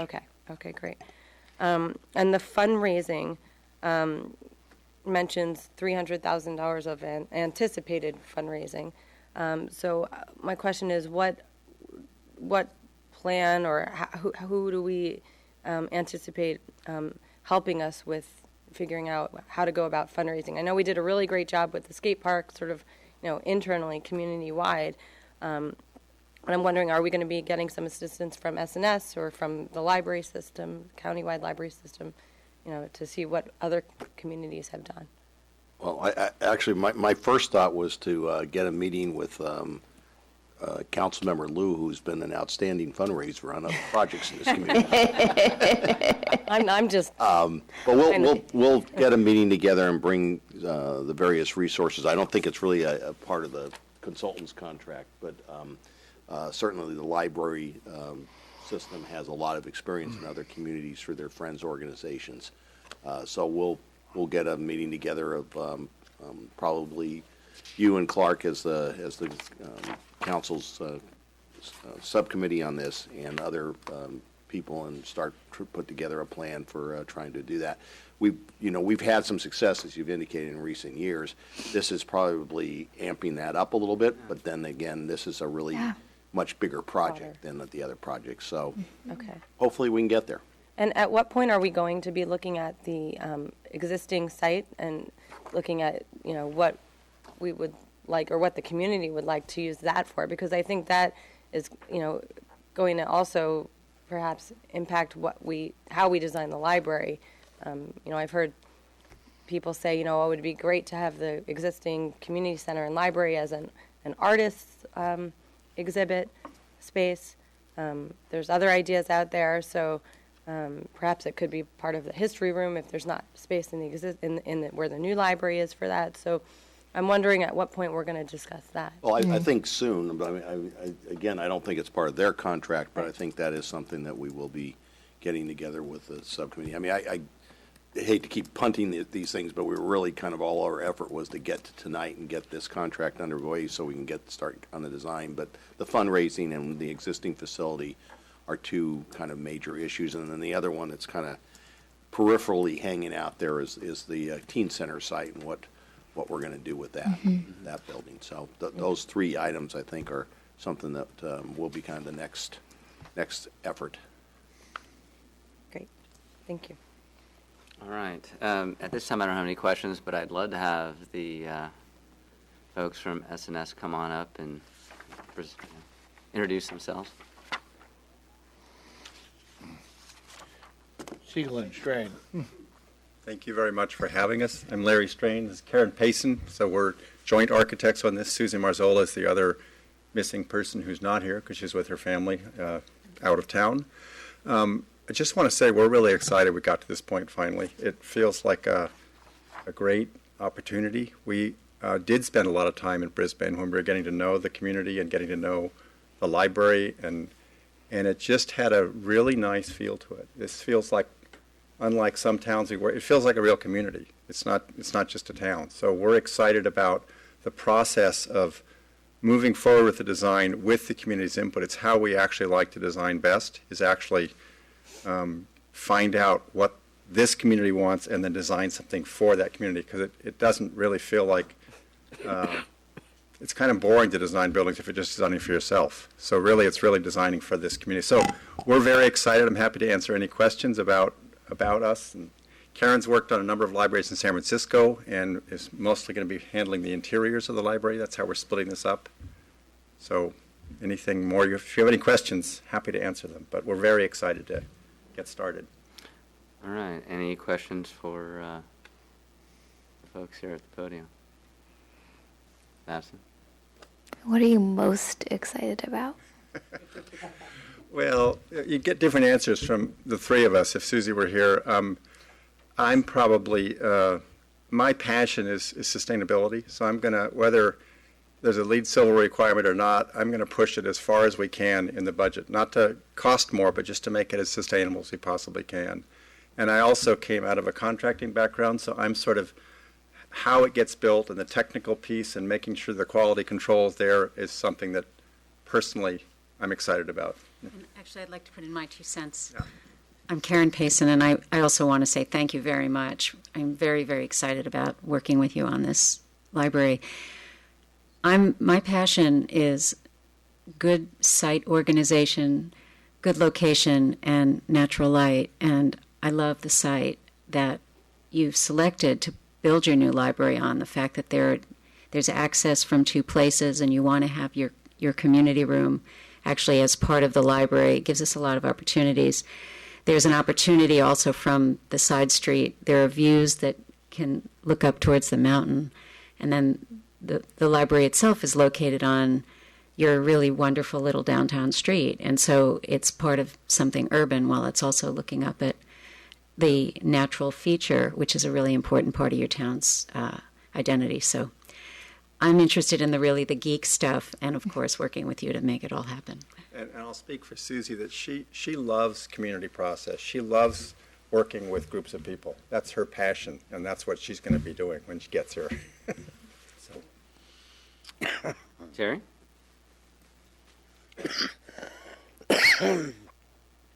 I laugh and I say that the comment about really enjoying working with the community, which is good and can also be very demanding in this community, because there will be many people with certainly with their own opinions on what the space should be or shouldn't be. And so good luck with that. Yep, you're going to get it. Up with a consensus will be entertaining and certainly will not always please everyone. So, but I'm sure that in the end it'll be a good result, and I have confidence in that. And I like the fact that you're commenting about integrity of the building and how it's built, and that it's going to be well built and designed, because I think that is one of the particular concerns I have with a lot of the new construction that we see, that it is very temporary. It's not built like they used to. Yeah, right. And so I look forward to those features being built in. Thank you. Clark? No comments. All right. Lori? So we're delighted to have you back here finally with the public. One final question I did have, maybe for staff, about the PV solar and the green roof. So this design, or this agreement talks about having a roof harvest for water. So if in the future we decide that we would like to pursue a solar project, could we still do that? Would there be space for both features? Sure. Yeah. They're not inconsistent, ma'am. Okay. But the water can run off the panels and be captured. Great. And I just wanted to also note for the public that the building you designed in Portola Valley is very sustainable. It won, I believe, was it LEED Gold or LEED Platinum? Yep. I think it uses reharvested wood or locally sourced reclaimed wood. Yeah, they tore down an old school to build that building, so we used a lot of the materials to do that. But. Yeah. And I wanted to say one thing when you were talking about fundraising. It's not in our scope, as you pointed out, but it wasn't in our scope in Portola Valley either. And I would just say that we're excited enough about this that how we support that is we're totally happy to come and present to groups and be at meetings. And we want this project to get built. We want it to get funded. So we just do that. So we did the same thing with the Friends in San Francisco. Yeah. We did 3 public libraries there, and one is a new building, the Bayview branch, also LEED Gold. And I attended many. Could you go over to the microphone? Sure. We did the same thing in San Francisco as I worked on 3 public libraries in San Francisco, one being a brand new building, the Bayview Branch, which is a new building, LEED Gold, opened 3 years ago exactly. And I attended many fundraisers, friends that the Friends supported. And it's just really, even though it's not part of our contract, it's kind of part of what we do and how we make the project happen. Great. All right. Yeah, I have visited the Portola Valley Library and said, Laura, you got to check out that library. It's awesome. And yeah, it's a fantastic building. So it's, now that particular library is 5,000 square feet? It's close to 6,000. Close to 6,000, yeah. But when you go into it, it feels so much bigger. Yeah. I mean, you don't feel that you're cramped into this small space. Yeah. And, and so my wife, Karen, was on that committee that was interviewing the different architects, and of course, so then I was able to see some of the, I was able to see the different proposals, and I have to say I was very, very impressed with what you had presented. I thought by far you were head and shoulders above everybody else, and also because I had seen your work. You go to different cities for different things, and one time I was in Portola Valley, I had heard a lot of great things about that library, and I wanted to go and see it in person. And yeah, I was just completely blown away and thought, oh boy, it would be so wonderful to have that type of community library here in Brisbane.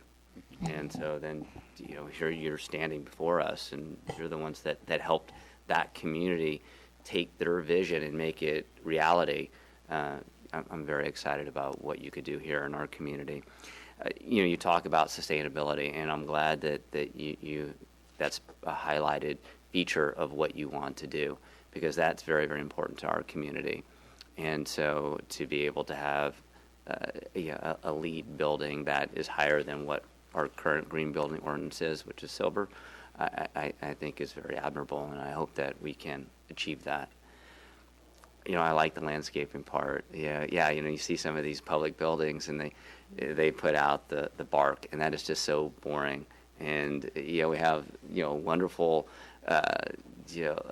nursery called the Mission Blue Nursery, and I know that folks in the community are going to want to see some of the native plants from the mountain there at the site. At our current library, we have a small pocket park. I saw that. And that was that was pretty much put together by volunteers. And the Mission Blue Nursery, Terry was part of that planting process, and they donated the plants, and yeah, it's a beautiful site. So yeah, with that, I'm very, very excited to have you on board, and looking forward to working with you. Thank you very much. All right. Thank you. Thank you very much. Okay, anybody from the public like to come up to the council and talk about this particular item? All right, no one's making a run up here. So, council discussion. Well, I think it's appropriate that Lori makes the motion. Sure, I'd be happy to. Yeah. I would like to make a motion for approval of an agreement for professional services with Siegel and Strain in the amount of $680, excluding reimbursables for architectural engineering design of a new Brisbane library. I second that. All those in favor? Aye. Aye. I didn't know if there was any members of the public. I see members of the public that are here that I assume are library related, seeing the faces, and I didn't know if there was members of the public that wanted to comment at all. I asked them, Oh. but they all sat there, and okay. Reaching to the I- fire. they're hearing. I think they're hearing, the things that they want to hear, and Yeah. so no reason Okay. to extend the meeting any Okay. longer than what I we guess need I to. missed that. So thank you very much for that. All right. So item number C: consider approval of a supplemental appropriation of $75,000 for pre-design activities related to the proposed new Brisbane Library. Staff report. Yes, sir. Back to me again. So this is obviously a related item. There are 3 items that we're asking you to fund here. These are items that are not part of the architect's scope, and it would be unusual for them to have been part of the architect's scope. And those 3 items are the demolition of the existing 5-star I'm not going to call it a building. I'll just call it the five-star facility because there's not much left to it right now. There is the geotechnical investigation that is needed to provide the parameters that their structural and civil engineers are going to need. And then there's the surveying to establish both the boundaries and the topography of the site that they need as a base map. So that's all. All right. Any questions for staff?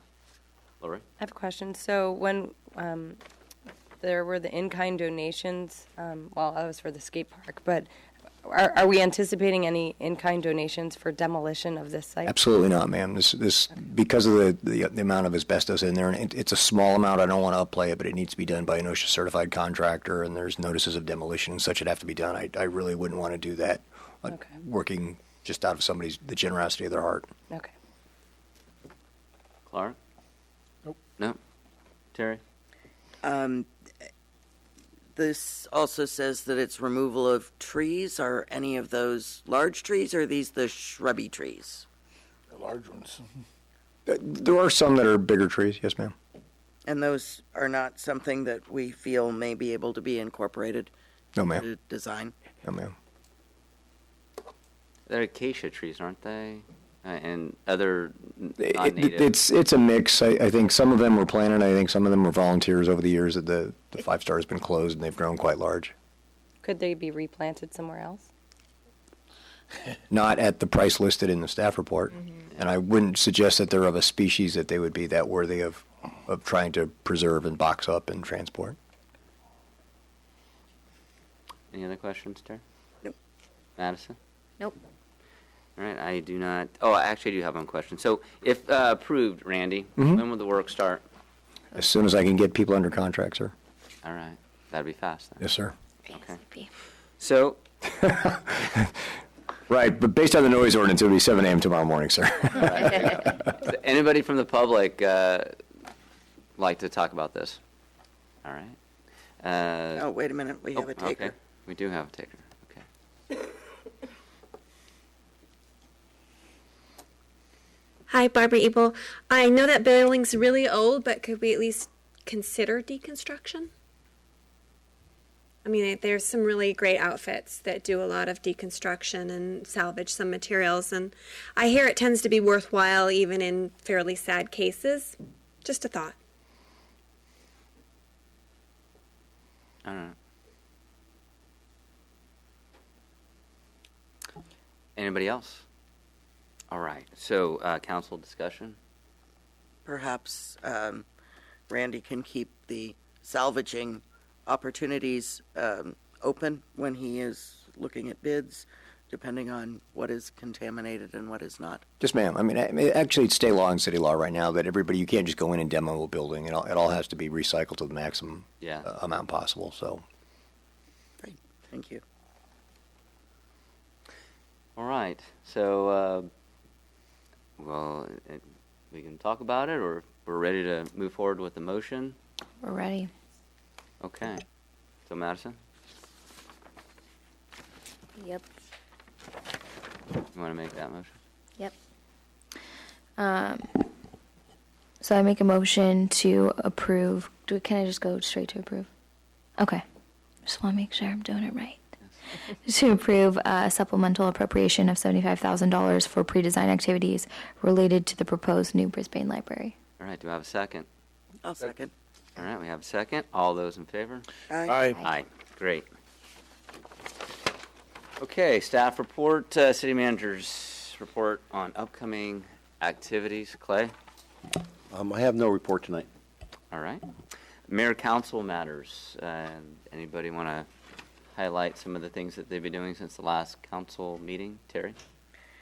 Well, I attended a CCAG water board, and it was a facilitated meeting to try to determine what issues the board would be looking at and a process for going forward. I took a tour of the Santa Clara water recycling facility, where they're reclaiming sewer water. A toilet to tap, right? Toilet to tap. It was very interesting, and How'd it taste? they didn't let us drink any. In fact, all of the faucets and water sources are labeled not for not potable. Because I think that their theory is to probably more groundwater recharge than and recycling uses rather than to the tap. I think they're not quite ready for That for name the just public the public perception of That's drinking. what Jerry Hill called it when he came to Madhouse. Yeah, no, it was very interesting, and it's something that certainly is a grander scale than Brisbane could achieve, and a larger facility than what would be something that would be appropriate, at least in the city as it is sized currently. Today, sure. And that was very interesting. I do have a mention to the public that on Sunday morning there is a small planting opportunity for the native plants that are opposite of the signboard, where there's a small garden, and that, as far as I know, it's just a very small group of people that are going to be doing some planting on Sunday morning at 9. But that is an opportunity if someone does want to get out on Sunday morning and do a little digging in the dirt, that we probably would appreciate. All right. So the plants will already be there, tools, and you just show up and Yeah, ready to work. I am not organizing it. I'm an attendee on that. I don't think it's something where we need 20 people, but if a couple people want to come, they would certainly be welcome to help on Sunday morning at 9. All right. And that is, I did, and we're going to be talking about it later under the ABAG discussion that's coming up later, that we were asked by the chair of the CCAG to be sure that we did have good representation on the upcoming meeting for the ABAG Yes. issues that we'll get to later. All right. Madison. we're in the process of scheduling some subcommittee meetings. I didn't have any, but I did want to let you guys know that on the 19th of May, I'm actually going to be unavailable to attend the council meeting. We had something come up at work, a work event that's actually out of town, and it's going to be nearly impossible for me to get back in time. So I just want to let you guys know. I'm not sure what will be scheduled for that agenda, but just so we can plan in advance. Okay. All right. I'll coordinate with you. Okay. on that. Thank you. Lori? You had a big trip, right? Went to China. So I went along with a delegation through the San Mateo County China Trade Office representing Brisbane, and there were other representatives from South San Francisco and Millbrae, as well as our Chamber of Commerce. And we went to a trade and investment conference in Zhongshan, China, which is near Hong Kong. It was an international conference, actually. There was a lot of people there from many other countries, including Switzerland, South Africa, all throughout Europe, Australia, and it was just very interesting to be there, to learn what other countries and cities are doing in collaboration with businesses and government in China. And we met with the mayor and vice mayor of Zhongshan, which is quite a large city compared to ours, and they were very interested in learning about our cities, and we also met with several businesses and toured some new business parks. We looked at one cabinet making company, one plastic making company, an LED lighting company, and the businesses are very interested in learning about investment opportunities in our cities, as well as opportunities for our businesses in our cities to do business in China. So it was very productive. We're going to be having a follow-up meeting with the San Mateo County China Trade Office in the next week or two to talk about some next steps in connecting with the people that we met there. So that was a really productive conference. And then I also, just yesterday, I think it was yesterday or the day before, I'm losing track of time as I get adjusted. I went to the City Age Conference in San Francisco, where basically they talked about building. The sessions I attended were about building resilient cities and integrating public-private partnerships. The mayor of San Jose was there, Sam Liccardo, and he talked about some interesting things they're doing through their Office of Strategic Partnerships, where they're partnering with local universities and civic innovation experts and local companies to work on projects. So that was very interesting. And yeah, we do have a couple subcommittee meetings coming up. And Madison and I will be going tomorrow down to Monterey for the Progress Seminar. Oh, yeah. Forgot about that. Yeah, no, that should be excellent. And I also want to make an announcement. There's on Sunday, there's going to be an event at Grace Cathedral through the Climate Music Project. I went to one of their events in Oakland a few months ago, and it's a really interesting organization from people at Lawrence Berkeley Lab, where they're taking the data about climate change and translating it into music. And they had a performance at Chabot Space and Science Center in November, and they're going to have another one at Grace Cathedral in June, on June 3rd. And this Sunday, they're going to have a meeting, a public meeting at Grace Cathedral. I think it's from 9 to 11. It's on their website, climatemusicproject.org, and it's a really interesting organization that's trying to shed more light on climate change issues. Nice. Clark? I went around the world, then I woke up. Found out I was in Brisbane. Never left. Those subcommittee reports, just picking up on Madison's, I might be a little bit late on the 5th. I'm not sure what... May 5th? May 5th. Kids are having some function at the school. Would you like to have the meeting? We're not having the meeting May 5th, you remember?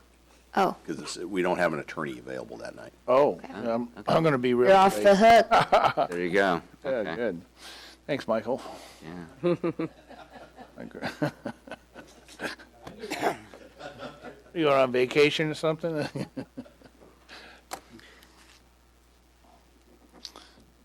All righty, Clark.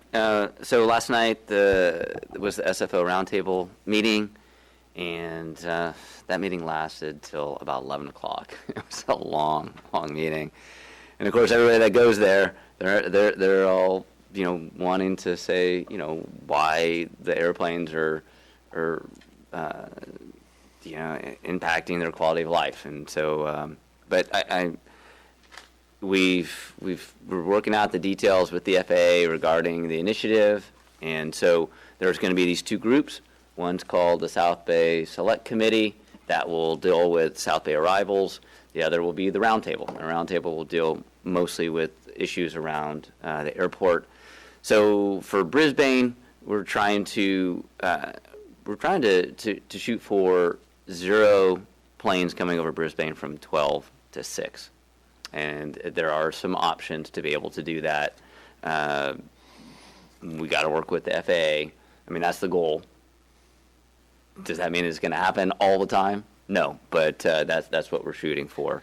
There's a couple of procedures that will help us with that. And then during the daytime, looking at the stick procedure, which causes the most problems, being able to move those waypoints and looking at adjusting altitude so that when the planes do come onto land from the bay, and is utilizing the bay in a more efficient way, having the planes stay out on the bay longer.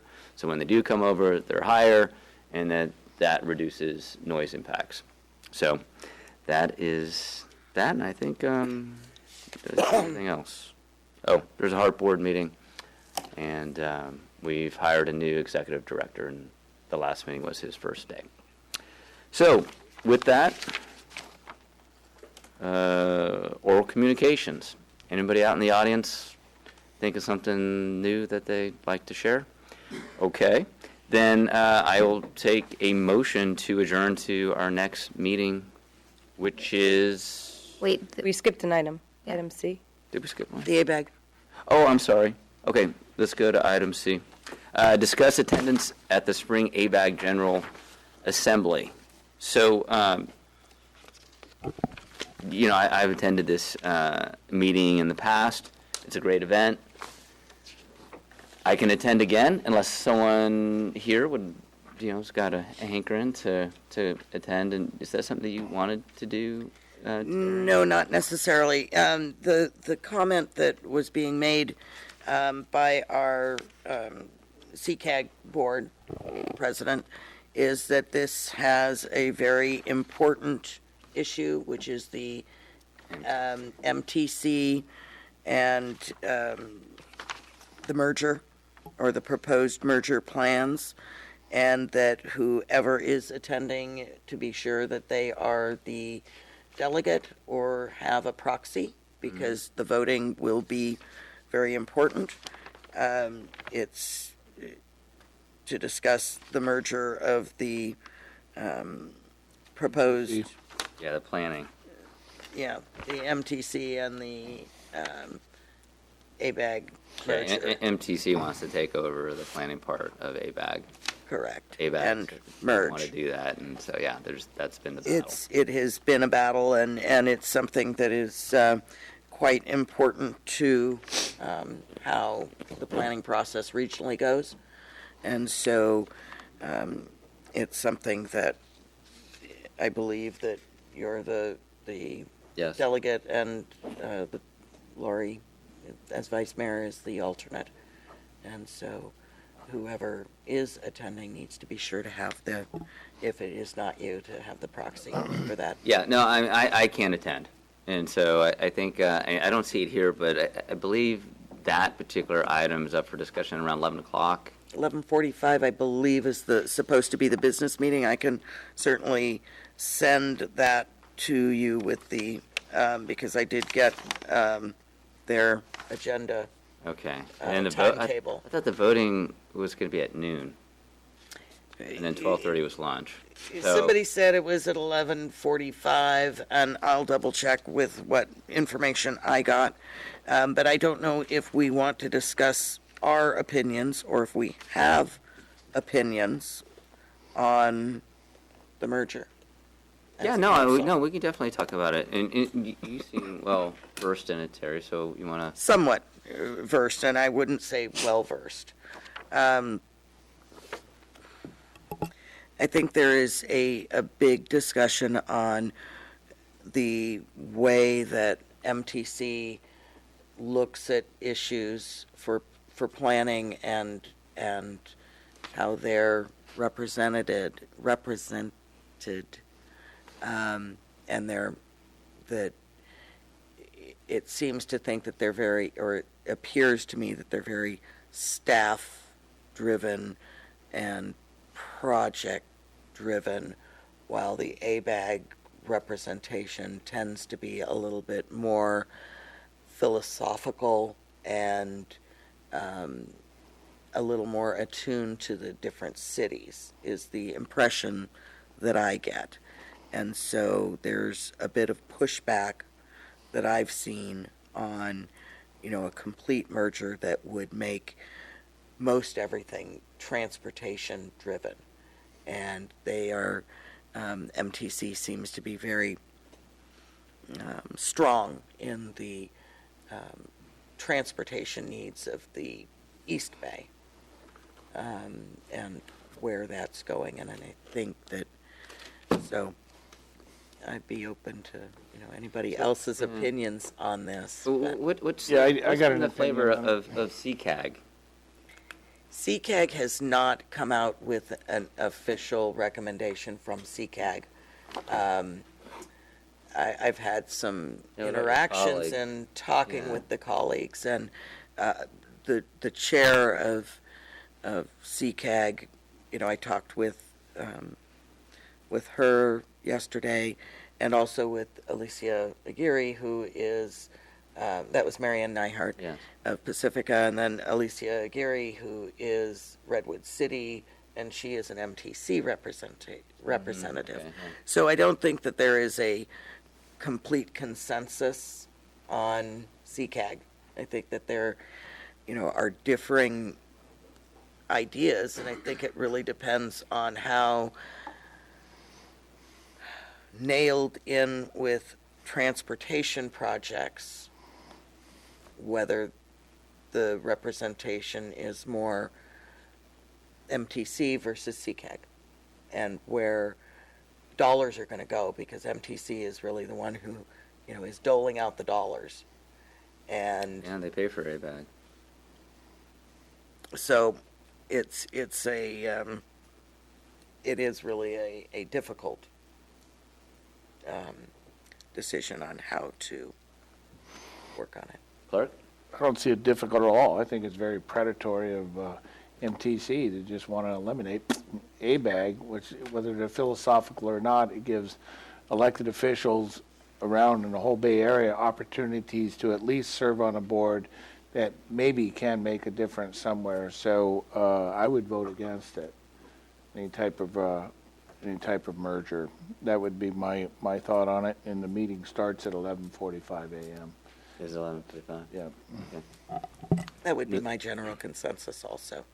Mr. Mayor, just for the council's edification, there was a consultant management partners that was hired by the two agencies to analyze the proposals and to make a recommendation. I haven't seen that yet, but they did meet with the city managers group. They were meeting with a number of stakeholders, and so I suspect that report will be prepared and timely for this meeting. Okay. All right. Yeah, I've spoken with Pradeep Gupta from South San Francisco. He represents, our county, the city's interests at ABAG. He's very much against this merger, and he's given me a variety of reasons. And the main thing is that predatory type of attitude that MTC has taken, and is really the MTC executive director. So I got your direction, and that's what I will do. Okay, so then written communications, and I do not see any, and you didn't get any emails or anything like that, Sherry. Okay, so now oral communications and second chance. Okay, so I'll entertain a motion to adjourn to our next. So moved. All those in favor? Aye. Aye. Aye. Good. That was shorter.